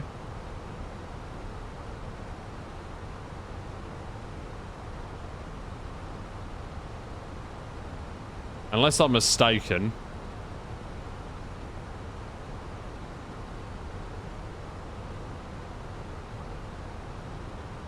Maybe the plane knows more than I do.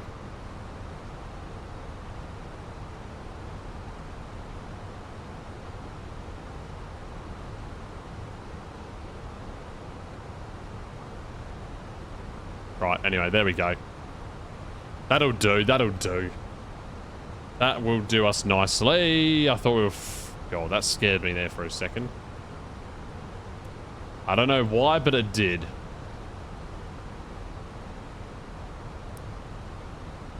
Right, seatbelt on now.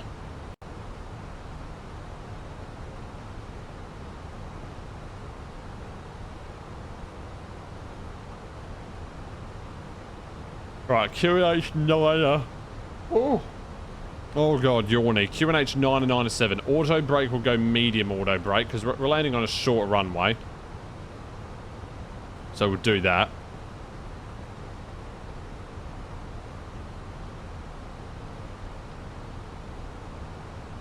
That's fine.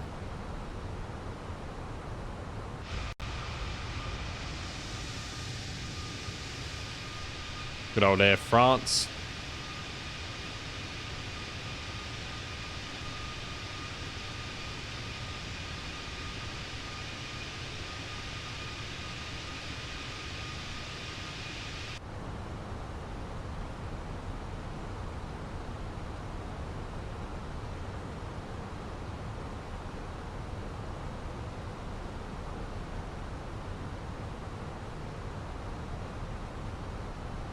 It's one of the screenshots we taken. Oh yes, the UPS flight.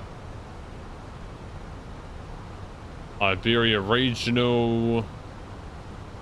Nice. Frontier flight. Decent. See that's good. That was at Cape Town, was it? Yeah. Yeah, it was. Yeah, that was it.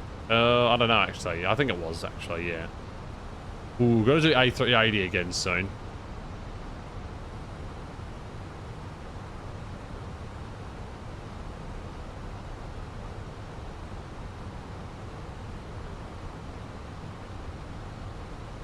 Yeah, there we go.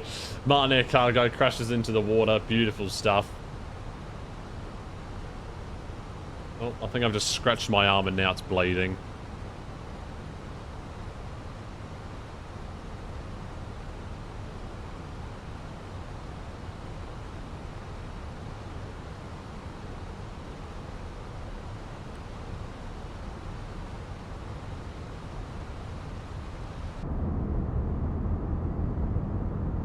Ladies and gentlemen, we will be landing into Paris shortly. Please fasten your seatbelt. Thank you. Thank you very much.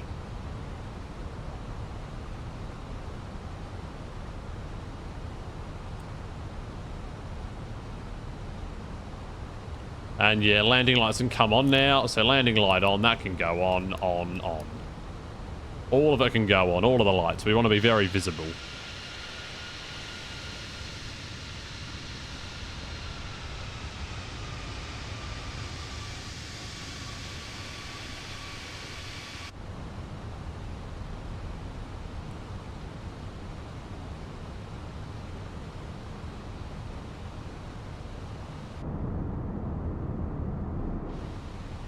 Right, so then after flight level 100, we want to go down to 1,600, was it? I think so. Because I think we're just flying direct all the way to there and then come round. I think that's what we're doing. So, yeah. There we go.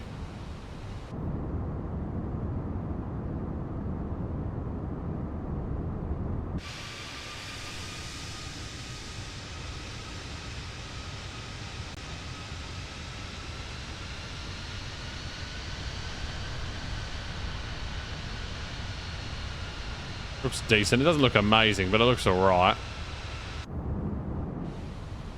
I don't have all the FPS turned on right now.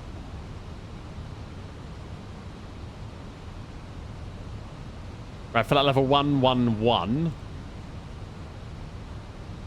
And,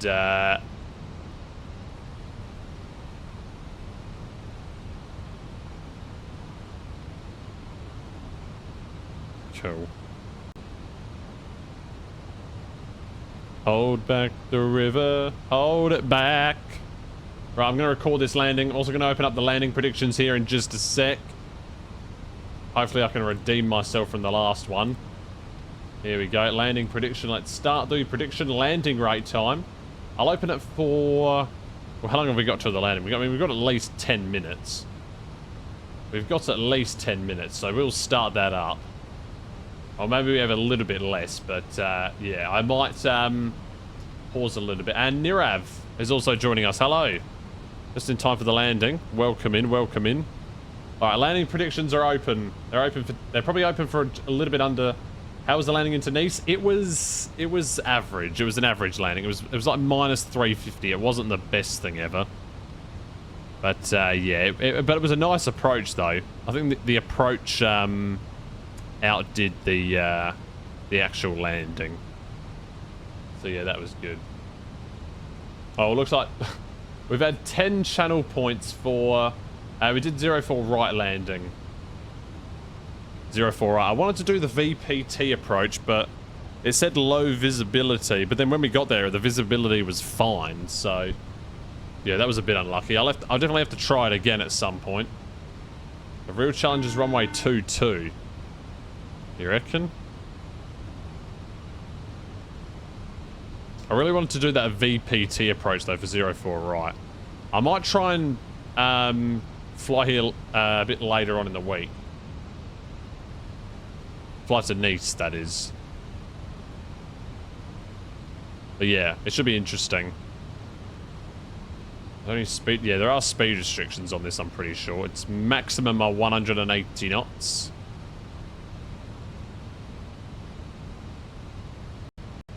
Right, cabin is ready.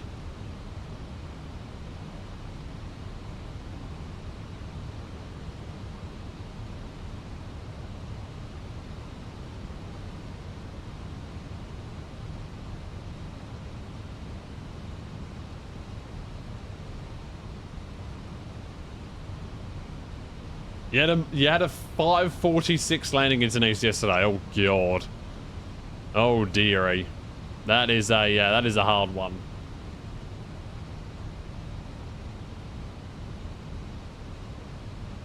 Right, through 8,000 feet. We're just descending gradually right now. Going to go through a cloud here. Meow. Yeah, Sim's been a bit stuttery today. I don't know why. I really don't know. I think it was Ellis, honestly.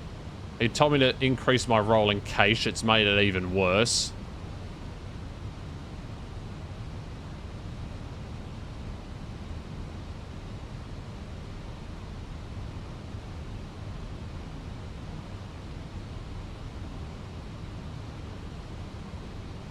Return leg to Luxembourg was 136. Oh, that's much better. That is much better.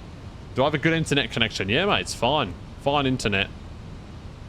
Internet connection is absolutely fine. Not sure what's going on, but it was really bad in Nice. Like when we landed, but like as we were on the ground, it was like it was terrible. It was really bad. Rolling cache is irrelevant. Well, yeah, I increased the rolling cache, and I think that's maybe made it a bit bad. So, and then it said I couldn't reduce it. Like what?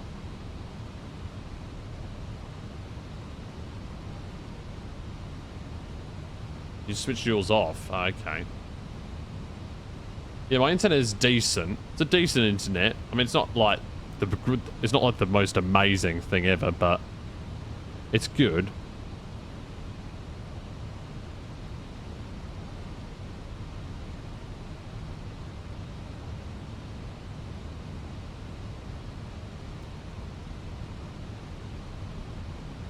All right, I might try with it off and see how that happens. See how we go with that.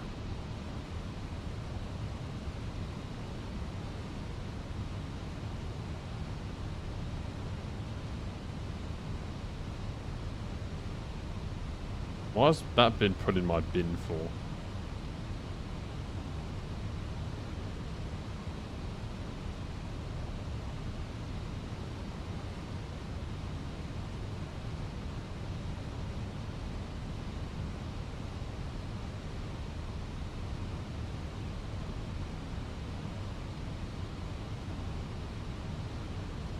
Also, which payware? It was the Just Sim scenery. Yeah.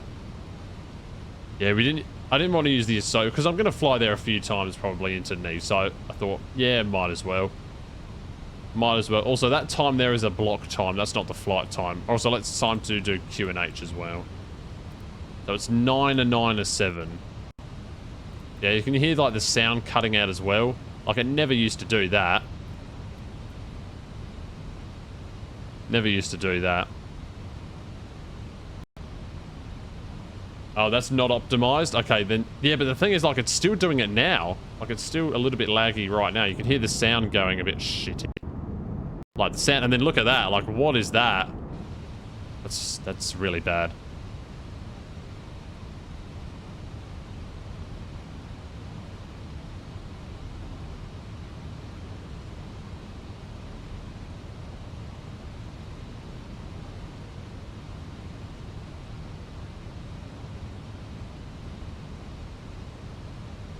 Alright, yeah.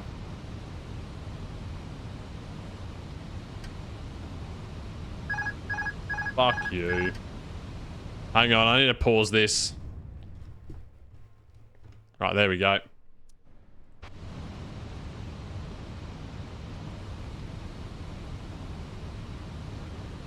Parasol traffic, Air France 52, Papa Bravo inbound, RNAV approach runway 20, left downwind inbound, India Papa Oscar 20, approximately 10 miles to the south east of the airport, and we'll be making an approach for runway 20. Right, there we go. Correction, 10 miles to the east. There we go. You're planning to switch the Iceland Air Ops from Lux Air Ops now. The shopping list is huge. Wait, what? You're planning to switch the Iceland Air Ops from Lux Air Ops. Oh, as in, like, you're going to buy the sceneries. Oh, I see what you mean. I see what you mean by that. Right, how far have we got on this approach, by the way? Because it doesn't look like a lot. That and aircrafts. Oh, what aircrafts are you going to buy? 7.3 Max? We're still going 250 knots, which is a little bit concerning for me, in all honesty. Is that the airport over there? Yeah, I think it is. Oh, but yeah, I mean, it shouldn't really be stuttering between camera angles. So I don't really know what's going on with that.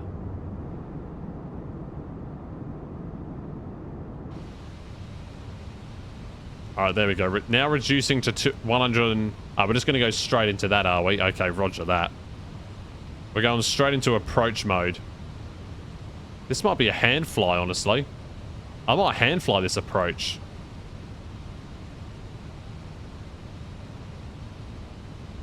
I'm going to hand fly this one, I think. There we go.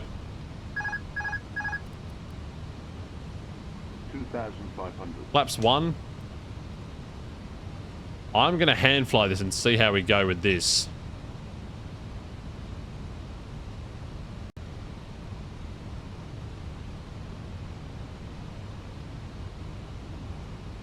Whoa, whoa. Oh my goodness, the sound and the lagginess is just so bad. It's so bad. Right, turn. Well, not too vigorously, but there we go. What is going on?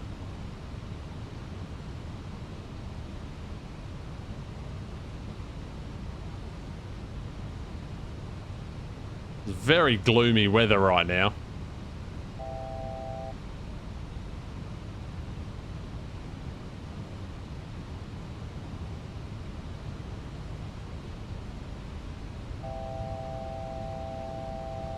Fuck off. Gear down.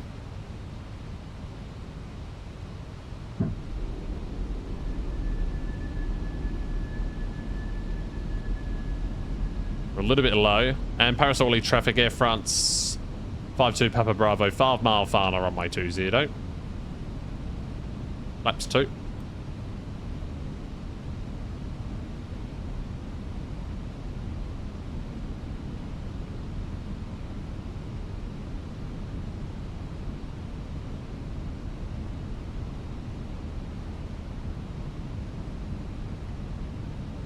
I'm turning off of the flight director because, yeah, it's not really helping, is it?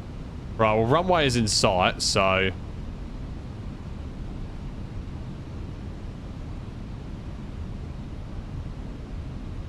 Flaps 3. Might have overshot this turn a little bit.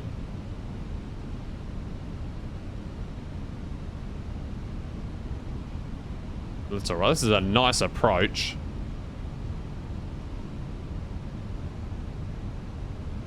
It says I'm low, but I'm not. Flaps full now. I'll take the auto thrust out. Right, do we have our ground spoiler armed? No, we don't. Right, there we go. Now we've got it armed. Now we're good.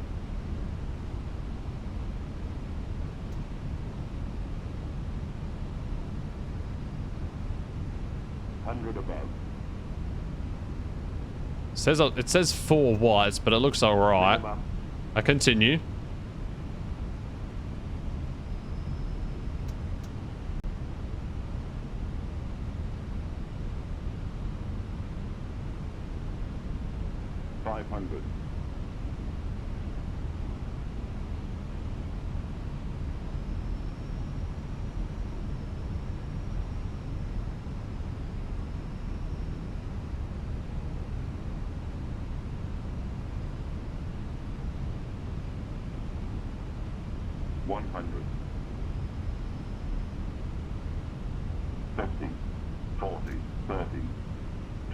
Retard.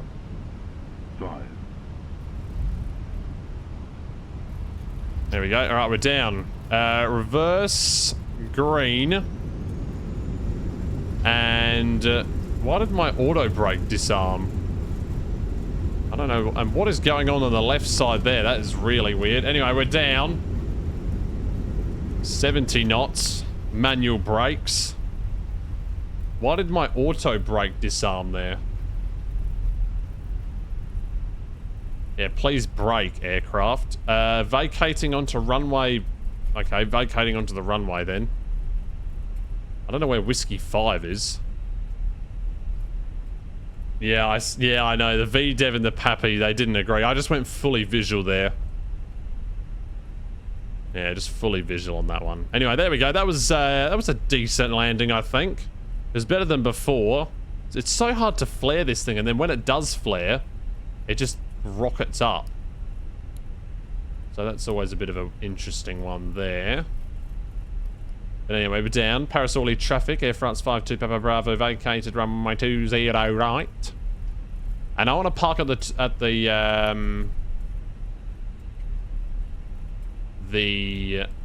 there we go. We'll go ahead and get that started, then APU bleed. I don't really know where I'm taxiing right now. I guess I'm going to turn left here. Or... I don't really know, actually. I'll go straight. Don't really know where to park, but welcome down. Flaps up. Spoilers up as well. Yeah, it's a little bit lag. I'm not really sure what's going on. I don't know if it's the scenery. The clouds are glitching. I don't really know what's going on with the clouds. That's not a good camera view at all. Yeah, I don't know what's going on with my sim. It's a bit stuttery today. So if can I just turn off rolling cache right now? Does that do anything? How do you even turn it off? I can't seem to turn it off for some unknown reason.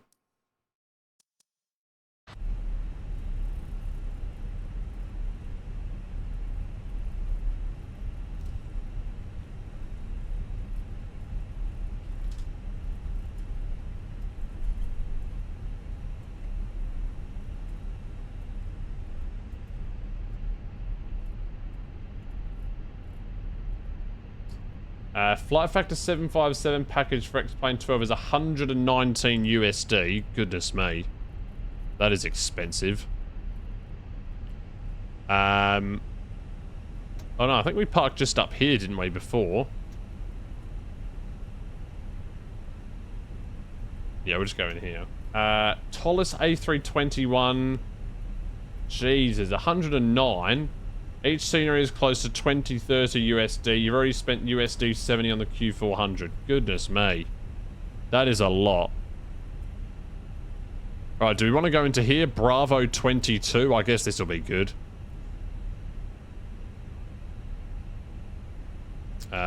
Bravo 22. There we go. So we'll just roll into this gate here. And I'll shut down one engine as well. We'll shut down the number 2 engine.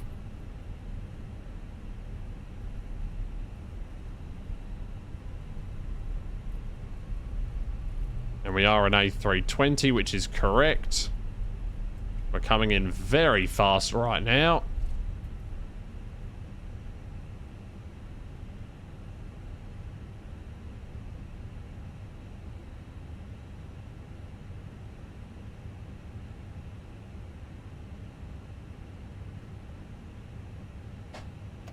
Parking brake on. And we'll shut down the other engine. Very good parking. Thank you, GSX. You'd never say that to me. That's 2 very good parkings that we've had today. And look at that. It's right on the A320 as well. Beautiful stuff. There we go. All right. Well, there we go. What a good couple of flights that was. And we'll go ahead and stop the chrono. And the block time on that one was 1 hour and 17 minutes. There we go. Now, for the all-important landing rate. Here we go. Let's see what it was. Flights. What? 317? Nah, it was the Volanta was glitched. Oh shit, I just snoozed ads. I didn't mean to do that. The Volanta was glitched. The Volanta was glitched. The Volanta was so glitched on that one. Yeah, nah, I'm deleting it. Volanta, that was so glitched. No way that was a 317. Really? I have to watch the replay of it. Surely. Actually, I can't even... I'll have to watch it after the stream, but... How could that be a minus 300? I thought that was at least between 200 and 300. Oh, well, I guess it was not for some unknown reason. Well, there we go. Request deboarding. The jet bridges don't work at this airport, do they? No, they don't. Departure clearance requested. No, I want to do deboarding. Well, there we go. Oh yeah, let's watch the thing. So that flight's definitely been completed, hasn't it? Yeah, it has. Okay, I'll close out that. There we go. Welcome to Paris Orly. Back on the ground at Paris Orly. After a very, very gloomy arrival, it was. Very, very gloomy. We'll get the GPU connected up as well, eh? Alright, there we go. I'm going to screenshot this and then go ahead and take a look at the landing replay, which I did do. Which I did definitely do. Right, let me take a screenshot of this once that GSX thing... Oh, for crying out loud. That means I'm not going to be able to take a screen... Oh, wow. Did I actually get that screenshot? Imagine. Did I actually? Sick. We actually got the screenshot. Let's go. There we go. There is the screenshot into Parasoli. All right, now I'm going to take a look at the actual landing. So I will actually go into the main menu here and then just restart the flight from the runway. All right, free flight. The same aircraft from LFPO. There we go. Well, I didn't really want to use real time on this flight because, well, it would have been night for the entire time. But I do real time most of the time. I'd say I do real time most of the time.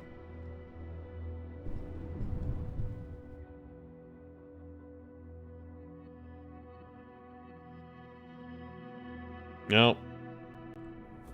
Go away. Yeah, I don't like how it's lagging so much.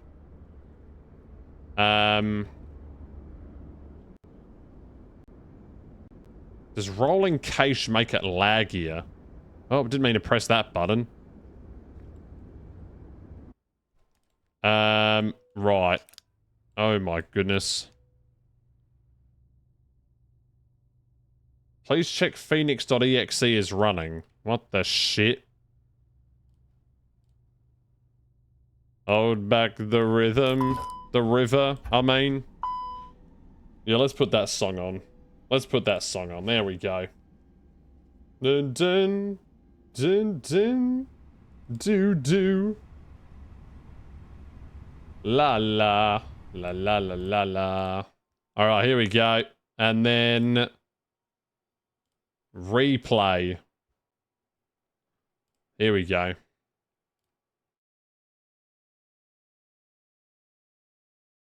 Yeah, I'll have to fix this. Because it was so laggy. Right, let's go all the way down to the landing. It was about here. Uh-oh, now my stream is lagging. That's no good, is it? Back the river, let me look in your eyes. Right, let's go to like here. Oh, look at those rain clouds in the background.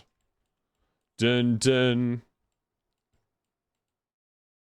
Then I need to go here.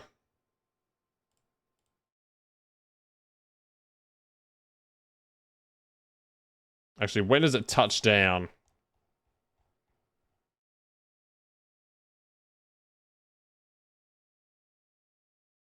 All right, here we go.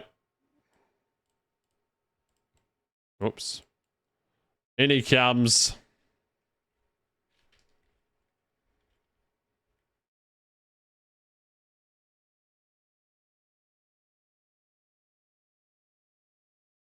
God, that looks so shite. There we go. That wasn't that bad. That was good landing. That was a good landing. Okay, now it says it was 286. How does that make sense? Major bounce? No, it wasn't. It was a slight bounce, if anything. It wasn't a major bounce. That was a good landing. I don't know why it looks like FSX. Why does it look so shit for? Water. Lonely water.